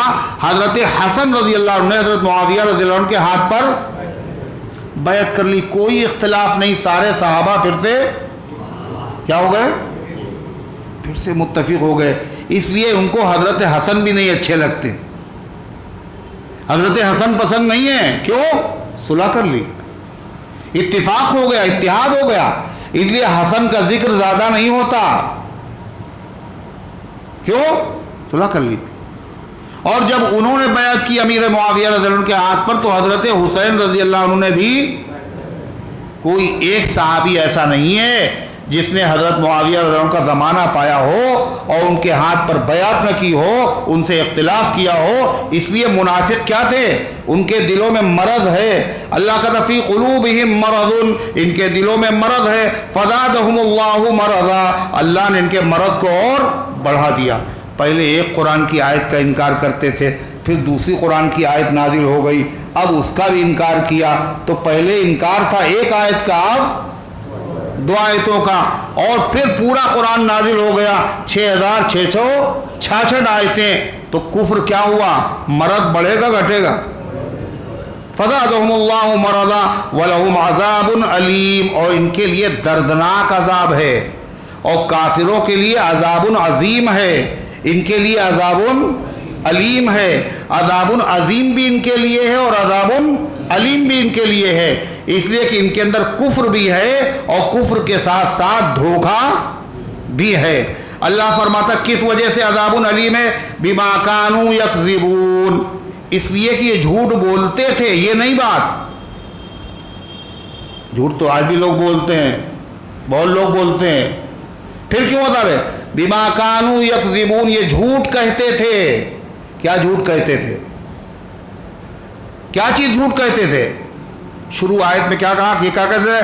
آمنا باللہ وبالیوم الآخر، ہم اللہ پر ایمان رکھتے ہیں اور آخرت کے دن پر ایمان رکھتے ہیں۔ اللہ فرماتا یہ جھوٹ کہتے ہیں، نہ اللہ پر ایمان رکھتے ہیں، نہ یہ ایمان کا دعویٰ کرنے میں جھوٹے ہیں۔ جھوٹے کی سزا عذاب علیم نہیں ہے، نفاق کی سزا عذاب علیم ہے۔ جھوٹا دعویٰ ایمان کا جنہوں نے کر لیا اور کفر کو چھپایا، ان کی سزا کیا ہے؟ عذاب علیم۔ اللہ فرماتا اور یہی بات نہیں بلکہ اتنے بدعقل ہیں، دوسرے کو دھوکہ دے رہے ہیں، سمجھ رہے ہیں، اور دھوکہ خود کھا رہے ہیں۔ دوسری چیز کرتے ہیں فساد اور کہتے کیا ہیں؟ ہم اصلاح کر رہے ہیں۔ فساد کا نام کیا رکھا؟ اصلاح۔ نام بدل دیں گے، اگر نام بدل دیں گے تو کیا حقیقت بدل جائے گی؟ بولیے، اگر شراب کا نام کوئی شربت رکھ لے تو جائز ہو جائے گی؟ بتائیے، شراب تو شراب ہی رہے گی۔ جھوٹ کا نام اگر کوئی تقیہ رکھ لے تو جھوٹ تو جھوٹ ہی رہے گا۔ زنا کا نام بدل کے کوئی متا رکھ لے تو زنا نہیں رہے گا، زنا تو زنا ہی رہے گا۔ عنوان بدل دیں گے ہم آپ کی خاطر، ہم جب بھی کہیں گے یہی افسانہ کہیں گے، نام بدل دیں گے مگر کریں گے وہی جو کرتے تھے۔ کیا کہا اللہ تعالیٰ نے؟ وَإِذَا قِيلَ لَهُمْ لَا تُفْسِدُوا فِي الْأَرْضِ، جب ان سے کہا جاتا زمین میں فساد نہ کرو۔ فساد کاہے سے ہوتا ہے؟ دوغلا پن سے کیا ہوتا ہے؟ اصلاح ہوتی ہے، فساد کفر سے فساد ہوتا ہے، اور یہ کفر چھپائے ہوئے ہیں، ایمان کا اظہار کر رہے ہیں، اور اس کے بعد مسلمانوں سے بھی ملے ہوئے ہیں اور کافروں سے بھی ملے ہوئے ہیں، اور ادھر کی بات ادھر کر رہے ہیں، ادھر کی بات ادھر کر رہے ہیں، اسلام دشمنوں کے ساتھ سازشیں کر رہے ہیں۔ تو اس سے کیا ہوگا؟ فساد ہوگا یا نہیں ہوگا؟ یہ اصلاح ہوگی؟ فساد۔ تو ان سے جب کہا جاتا ہے میاں یہ فساد نہ کرو، کم سے کم ادھر کی ادھر کیوں کرتے ہو؟ تو کیا جواب دیتے سنیے۔ جب کہا جاتا ہے ان سے لا تفسدوا فی الارض، زمین میں فساد نہ کرو، اللہ کے دشمنوں سے دوستی مت کرو، اللہ والوں سے دشمنی مت کرو۔ مگر یہ سب منافق کیا کرتے؟ ہمیشہ سے اللہ والوں سے دشمنی کرتے رہے اور اللہ کے دشمنوں سے محبت کل بھی کرتے رہے اور آج بھی. ارے کرتے نہیں کرتے ہیں؟ سپورٹ کس کو کر رہے ہیں؟ اسلام کے دشمنوں. جب ان سے کہا جاتا فساد نہ کرو زمین میں تو معلوم جواب میں کیا کہتے ہیں؟ قالوا انما نحن مصلحون. کہتے ہیں ہم تو اصلاح کرتے ہیں، ہم فساد تھوڑی کر رہے ہیں، ہم تو اصلاح کر رہے ہیں. فساد کا نام اصلاح رکھیں. فساد صرف چوری کرنا نہیں ہے، فساد صرف ڈاکہ ڈالنا نہیں ہے، عقیدے خراب کرنا بھی فساد ہے. اور ایسے جتنے لوگ دنیا میں ہیں وہ معلوم کیا کہتے ہیں؟ ارے ہم تو اتحاد کی دعوت دیتے ہیں، ہم تو چاہتے ہیں سب لوگ متحد ہو جائیں. زبان سے یہی نعرہ لگاتے متحد ہو جائیں، مگر پھر یہ تبرہ کیوں بکتے ہو بھائی؟ گالی کیوں بکتے ہو؟ گالی بکنے سے اتحاد ہوگا یا فساد؟ صحابہ کی شان میں گستاخی کرنا یہ کیا ہے؟ اتحاد ہے. ہم تو چاہتے ہیں کہ مسلمان آپس میں سب مل کے رہے، اور ہم بھی مسلمان اور تم بھی مسلمان، اور ہم تو آپ کو اعلیٰ درجے کا مسلمان سمجھتے ہیں اور اتحاد کی ہم تو دعوت دیتے ہیں، ہم تو فساد نہیں کرتے. مگر کر کیا رہے؟ فساد. اور نام کیا رکھ رہے ہیں؟ اتحاد. اور لوگ دھوکہ کھاتے ہیں اس سے.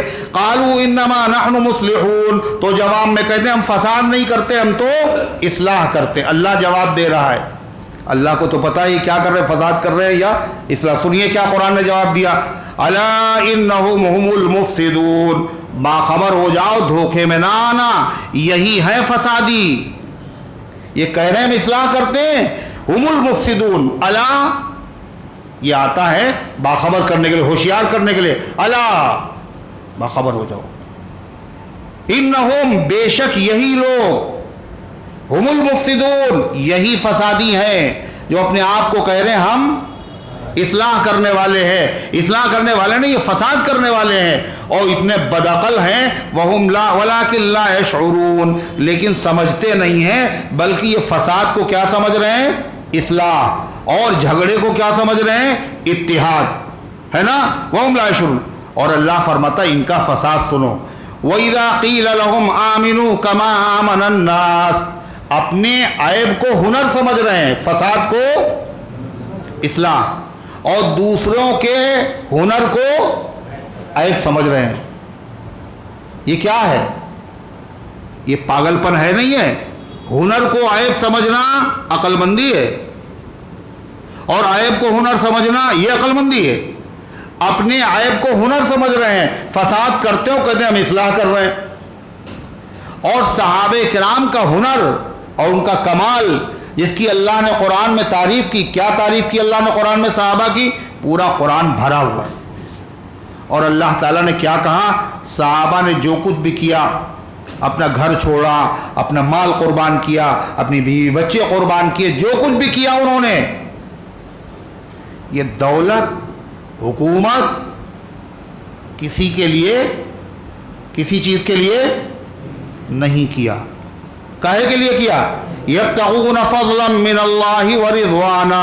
یہ تلاش کرتے ہیں اللہ کے فضل اور اللہ کی رضا. اللہ جو دل کی حالت سے واقف ہے وہ گواہی دے رہا ہے تمام صحابہ کے بارے میں. ان کا مقصد کچھ اور ہے ہی نہیں، ایک ہی ان کا مقصد ہے، کیا؟ اللہ کا فضل حاصل ہو جائے اور اللہ ہم سے راضی ہو. یہ ہے ان کا مقام. ان صحابہ کے بارے میں، مخلص صحابہ، ان کے بارے میں یہ کیا کرتے ہیں؟ سنیے. وَإِذَا قِيلَ لَهُمْ آمِنُوا. جب ان سے کہا جاتا ہے ایمان لے آؤ. ایمان کا تو دعویٰ کرتے تھے یہ، مگر کیا کہا؟ ایمان لے آؤ. کیسا ایمان؟ كَمَا آمَنَ النَّاسِ. جیسا کہ لوگ ایمان لا چکے ہیں. یہ قرآن جب نازل ہوا اور کہا گیا ایمان لے آؤ جیسا کہ لوگ ایمان لا چکے ہیں، جب قرآن نازل ہو رہا تھا تو جو لوگ ایمان لا چکے تھے وہ کون تھے؟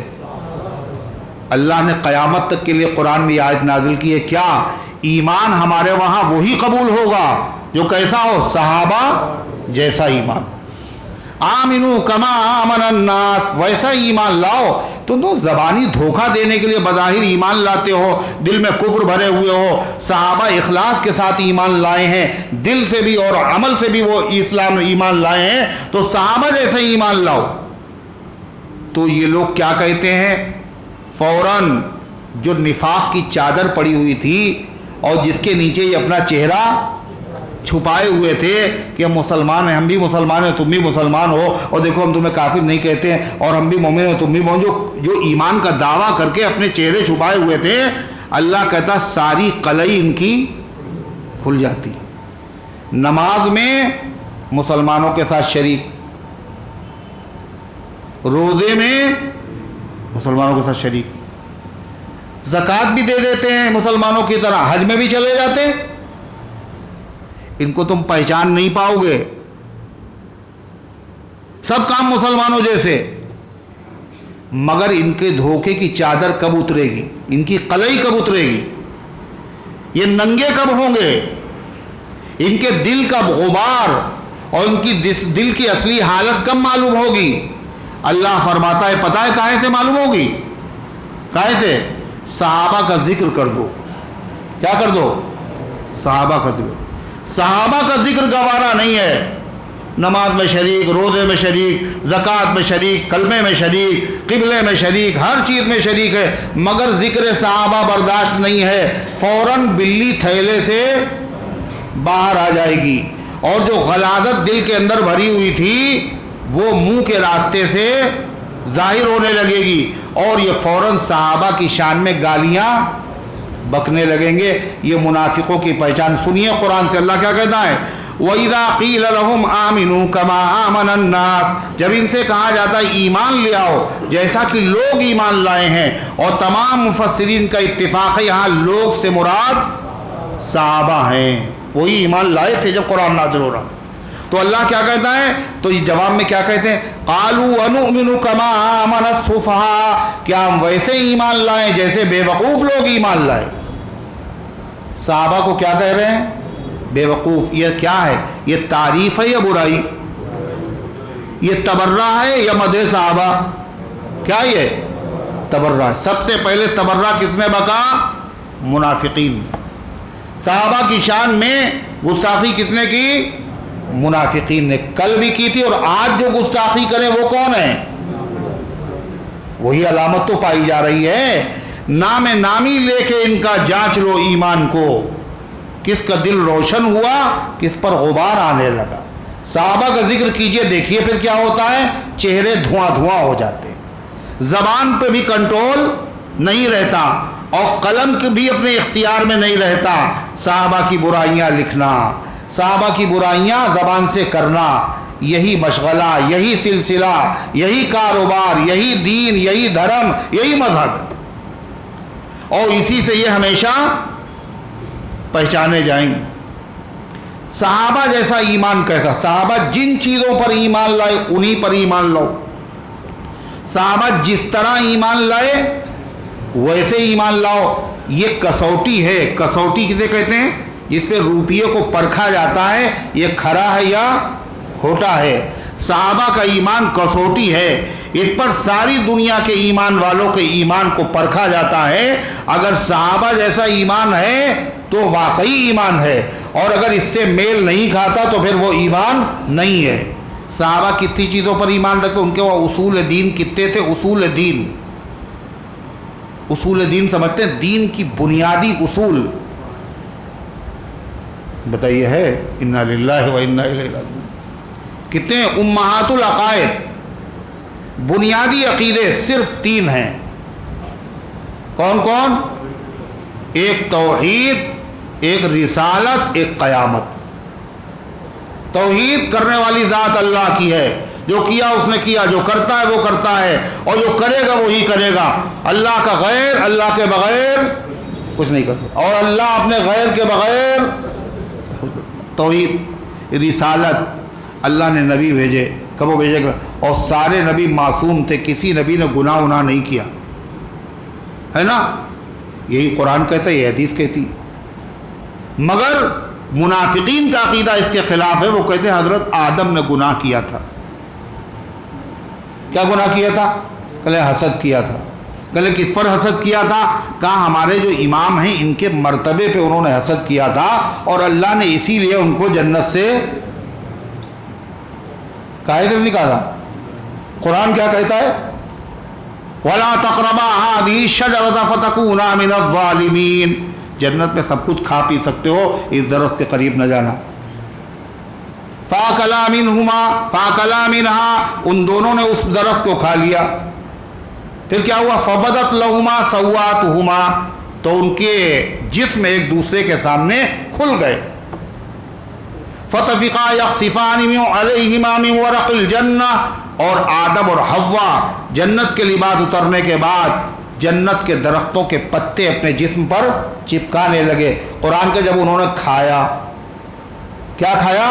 جس درخت سے منع کیا گیا۔ وہ کون سا درخت تھا؟ قرآن نے نہیں بتایا، گیہوں تھا، چنا تھا یا انجیر تھا، قرآن میں نہیں ہے، نہ حدیث میں، تفسیروں میں آتا ہے، اور اہل کتاب کی کتابوں میں آتا ہے گیہوں تھا، بعض کہتے ہیں انجیر تھا۔ ایک صاحب کہتے ہیں گیہوں تھا اور ہمیں یہ بھی پتا ہے وہ کون سا گیہوں تھا۔ کون سا تھا؟ کہتے K68۔ کیوں؟ کہنے یہ سب سے اچھا گیہوں ہوتا ہے، اور جنت میں جو ہوگا وہ سب سے اچھا ہی ہوگا۔ تو قرآن تو یہ کہتا، مگر وہ کیا کہتے ہیں؟ اماموں کے مرتبے پہ حسد کیا تھا انہوں نے، اماموں کا درجہ نبیوں سے آدم علیہ السلام سے بھی زیادہ۔ آپ سوچئے یہ کیا ہے؟ یہ نبی کی توہین ہے یا نہیں ہے؟ اللہ پر، توحید پر ایمان، رسالت پر ایمان۔ تیسرا جو بنیادی عقیدہ، قیامت، مرنے کے بعد زندگی ہے، حساب کتاب ہے، جزا اور سزا ہے، بس تین بنیادی عقیدے۔ تمام صحابہ کے، تابعین کے، اولیاء اللہ کے، مفسرین کے، محدثین کے، متکلمین کے، مورخین کے، علماء کے، واعظین کے، سب کے، کل بھی تھے اور آج بھی ہیں، مگر ان کے وہاں 5 عقیدے ہیں۔ 3 تو وہی ہیں، 2 اور ہیں، ایک عدل اور ایک امامت۔ عدل کا مطلب جس نے گناہ کیا اللہ پر ضروری ہے اسے جہنم میں ڈالے، اور جس نے نیکی کی اللہ پر واجب ہے اسے جنت میں بھیجے، حالانکہ اللہ پر کوئی چیز واجب نہیں ہے۔ یغفر لمن یشاء ویعذب من یشاء، جس کو چاہے وہ بخش دے، جس کو چاہے وہ عذاب میں مبتلا کرے، اس سے کوئی سوال کرنے والا نہیں۔ تو ایک تو ہوا عدل، اور دوسرا کیا؟ عقیدہ امامت۔ یہ بھی بنیادی عقیدہ ہے، یعنی نبیوں کے بعد اللہ نے 12 اور بھیجے، وہ نبی کی طرح تھے، یعنی نبی جیسے معصوم ہوتا ہے وہ بھی معصوم تھے۔ کسی صحابی کا یہ عقیدہ نہیں ہے۔ حضرت علی جن کو معصوم کہا جاتا ہے، انہوں نے خود کہا نہج البلاغہ میں ہے کہ میں غلطی سے محفوظ نہیں ہوں، اور میں دعویٰ نہیں کرتا ہوں کہ میری زبان سے غلطی نہیں ہو سکتی اور میرے عمل میں غلطی نہیں ہو سکتی۔ تو اللہ کیا فرما رہا ہے؟ جب ان سے کہا جاتا ہے ایمان لاؤ جیسے کہ لوگ ایمان لائے صحابہ، تو یہ فوراً کیا کہتے ہیں؟ انؤمن کما آمن السفہاء، کیا ہم ویسے ایمان لائیں جیسے بیوقوف ایمان لائیں؟ یہ تو بالکل بیوقوفی کاہے پہ کہہ رہے ہیں معلوم؟ یہ اپنا نفع نقصان نہیں دیکھتے ہیں، جو کہہ دیا شریعت نے اسی پہ چلتے ہیں، چاہے جتنا نقصان ہو جائے، کہتے ہیں یہ بیوقوفی ہے، یعنی دین پر چلنا ان کی نظر میں بیوقوفی۔ ایک صحابی تھے، وہ کام کرتے تھے کاہے کا؟ شراب کا۔ کاہے کا؟ شراب بیچتے تھے، اور شراب بیچنا گناہ تھا نہیں، کیوں؟ شراب حرام ہوئی نہیں تھی، اور وہ نے پورا سرمایہ، پیسہ، پونجی سب شراب پہ لگا دی تھی، اور مال آیا وہاں سے باہر سے، اور یہاں ان کو اطلاع ملی کسی نے بتا شراب حرام ہو گئی۔ اب انہوں نے سارا مال ڈال دیا پہاڑ پہ، اور اللہ کے نبی صلی اللہ علیہ وسلم کی خدمت میں حاضر ہوئے اور عرض کیا، اے اللہ کے رسول آپ تو جانتے ہیں میں یہ کام کرتا تھا، اور اس سے پہلے کرتا جب حرام نہیں ہوئی تھی، میں نے سارا پیسہ اس پہ لگایا، کیا اس کو بیچنا جائز؟ آپ نے فرمایا نہیں۔ سرکہ بنانے کہا نہیں۔ تو ساری کمائی پونجی اس پر لگی ہوئی تھی، علم بھی نہیں تھا ان کو، حرام ہو گئی جب شراب، تو انہوں نے کیا کیا؟ ان کا ایمان دیکھو، چاقو لیا اور سارے جو مشکیدے تھے چمڑے کے جن میں شراب بھری ہوئی تھی سب بہا دیے، آگ لگا دی انہوں نے۔ وہ سونے کی انگوٹھی انہوں نے پھینک دی، جس کو اللہ کے نبی صلی اللہ علیہ وسلم نے غضبناک آنکھوں سے دیکھا تھا، سرخ چادر کو جلا دی۔ تو یہ کہتے ہیں بیوقوف لوگ ہیں، بتائیے چادر کہیں جلانا چاہیے تھا اور سونا کہیں پھینکنا چاہیے تھا؟ ہیں اور کہیں شراب کہیں بہانا چاہیے تھی، ارے بہانے کچھ بنا لیتے. تو ایمان پر چلنے کو بیوقوف سمجھ رہے ہیں. اور اللہ کیا کہہ رہا ہے؟ جن کو بیوقوف اللہ کا سب سے بڑے عقل مند انبیاء کے بعد یہی ہیں. ان کو وہ ملا ہے جو جنتیوں کو جنت میں سب سے آخر میں ملے گا. اللہ نے دنیا میں ان کو دے دیا. وہ کیا ہے؟ رضی اللہ عنہم ورضوا عنہ. اللہ ان سے راضی ہو چکا اور یہ بھی اللہ سے راضی. مزہ تو اسی میں ہے. اچھا اللہ ان سے راضی ہو چکا، یہ تو بات بڑی اچھی. اور کیا چاہیے؟ بڑے پیر صاحب نماز کیوں پڑھتے تھے؟ تاکہ اللہ خفا ہو جائے، اللہ راضی ہو جائے. ہم لوگ یہ نیک کام کرتے ہیں کیوں کرتے ہیں؟ سب کو تلاش ہے اللہ راضی ہو جائے. اللہ کہتے تم کو تلاش ہے، مگر ان کو رضا الہی اسی دنیا میں مل چکی ہے. رضی اللہ عنہم، اللہ ان سے راضی ہو چکا. اور اللہ کہتا ہے یہ بات صرف اتنی نہیں ہے کہ اللہ ان سے راضی ہو چکا، وہ بھی اللہ سے راضی. یہ بڑی عجیب و غریب بات ہے. اگر غلام سے آقا اگر راضی ہو تو یہ کمال کی بات ہے، آقا خوش ہو گیا. مگر آقا کو اس کی کیا پرواہ، ہمارا غلام بھی ہم سے. مگر صحابہ کا اللہ کے وہاں درجہ وہ اتنا اونچا ہے، اللہ کہتا ہم تو راضی ہیں، ہو چکے ان سے، مگر یہ بھی ہم سے راضی. ان کا گھر لٹ چکا، ان کا مال لٹ چکا، ان کے بچے یتیم ہو چکے، مگر انہوں نے اسلام کی خاطر قربانیاں دی ہیں.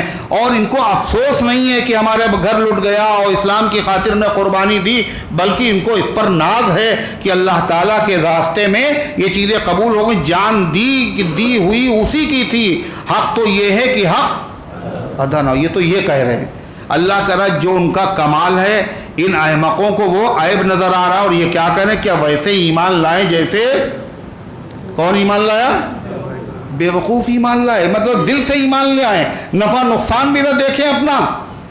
اللہ نے جواب کیا دیا؟ جب کسی سے محبت ہوتی ہے تو پھر کیا ہوتا ہے پتہ ہے؟ جواب کون دیتا ہے؟ جو محبت کرتا وہی جواب دیتا ہے. محبت کرنے والا اپنے محبوب کی توہین برداشت نہیں کر سکتا. بادشاہ نے بلایا لیلا کو ایک مرتبہ اور کہنے اچھا ذرا ہم بھی دیکھیں کون ہے لیلا، اتنا چرچا اتنا ہنگامہ ہے شہر کے اندر. تو صاحب لائی گئی تو مجنون سے کہنے لگے یہی کالی کلوٹی عورت ہے، اسی پہ تم جو ہے فدا ہو اور ہنگامہ برپا ہے. تو مجنون نے دیکھا کہ صاحب توہین ہو رہی ہے. بادشاہ سلامت سے معلوم کیا کہہ رہے ہیں؟ بادشاہ سلامت لیلا کو دیکھنے کے لیے مجنون کی آنکھ کی ضرورت ہے. آپ کے بعد وہ آنکھ ہی نہیں جو لیلا سمجھ میں آئے لیلا کیا ہے. دیکھا آپ نے؟ تو اللہ تعالیٰ کے محبوب ہیں صحابہ. صحابہ کو جو برا کہا گیا، صحابہ تو کچھ نہیں بولے، مگر صحابہ کی طرف سے جواب کس نے دیا؟ اللہ نے دیا. اور کیا جواب دیا؟ انہوں نے کہا تھا بیوقوف، پلٹ کے خدا نے کیا کہا؟ یہی ہیں بیوقوف. انہوں نے کہا صحابہ ایمان والے نہیں ہیں، اللہ نے پلٹ کے کیا کہا؟ یہی ایمان والے نہیں ہیں. انہوں نے کہا ہم صحابہ کا مذاق اڑاتے ہیں، اللہ نے کہا اللہ ان کا مذاق اڑاتا ہے. کیا کہا؟ سنیے جواب. الا انہم هم الصفہاء ولکن لا یعلمون. اللہ فرماتا باخبر ہو جاؤ، اللہ ہوشیار ہو جاؤ، دھوکے میں نہ رہنا. اللہ یہ عربی میں آتا ہے تنبیہ کرنے کے لیے. تنبیہ کا مطلب یعنی سوتوں کو جگانے کے لیے. سوتے ہوئے نہ سنیے گا، اللہ باخبر ہو جاؤ. کیا کہا اللہ تعالیٰ نے؟ انہم هم الصفہاء، بے شک یہی بے وقوف ہیں جو صحابہ کو بے وقوف کہہ رہے ہیں، یہی بے وقوف ہیں اور اتنے بڑے بے وقوف ہیں. ولکن لا یعلمون، ان کو اپنی بے وقوفی کا پتہ بھی نہیں ہے، علم بھی نہیں ہے. اللہ فرماتا وَإِذَا لَقُوا الَّذِينَ آمَنُوا قَالُوا آمَنَّا. یہ ایسے لوگ ہیں جب ایمان والوں سے ملتے ہیں تو کیا کہتے ہیں؟ ہم بھی ایمان والے ہیں، ہم بھی مسلمان ہیں، تمہارے بھائی ہیں. وَإِذَا خَلَوْا إِلَىٰ شَيَاطِينِهِمْ، اور جب یہ جاتے ہیں اپنے شیطانوں کے پاس، یعنی کھلے ہوئے کافروں کے پاس، یعنی منافقین کے سرداروں کے پاس، جب ان کے پاس جاتے تو ان سے کیا کہتے ہیں؟ قالوا انا معکم، مسلمانوں سے کہہ رہے ہیں ہم بھی مسلمان ہیں. اور جب ان کے پاس پہنچے کہہ رہے ہیں ہم تمہارے ساتھ میں ہیں.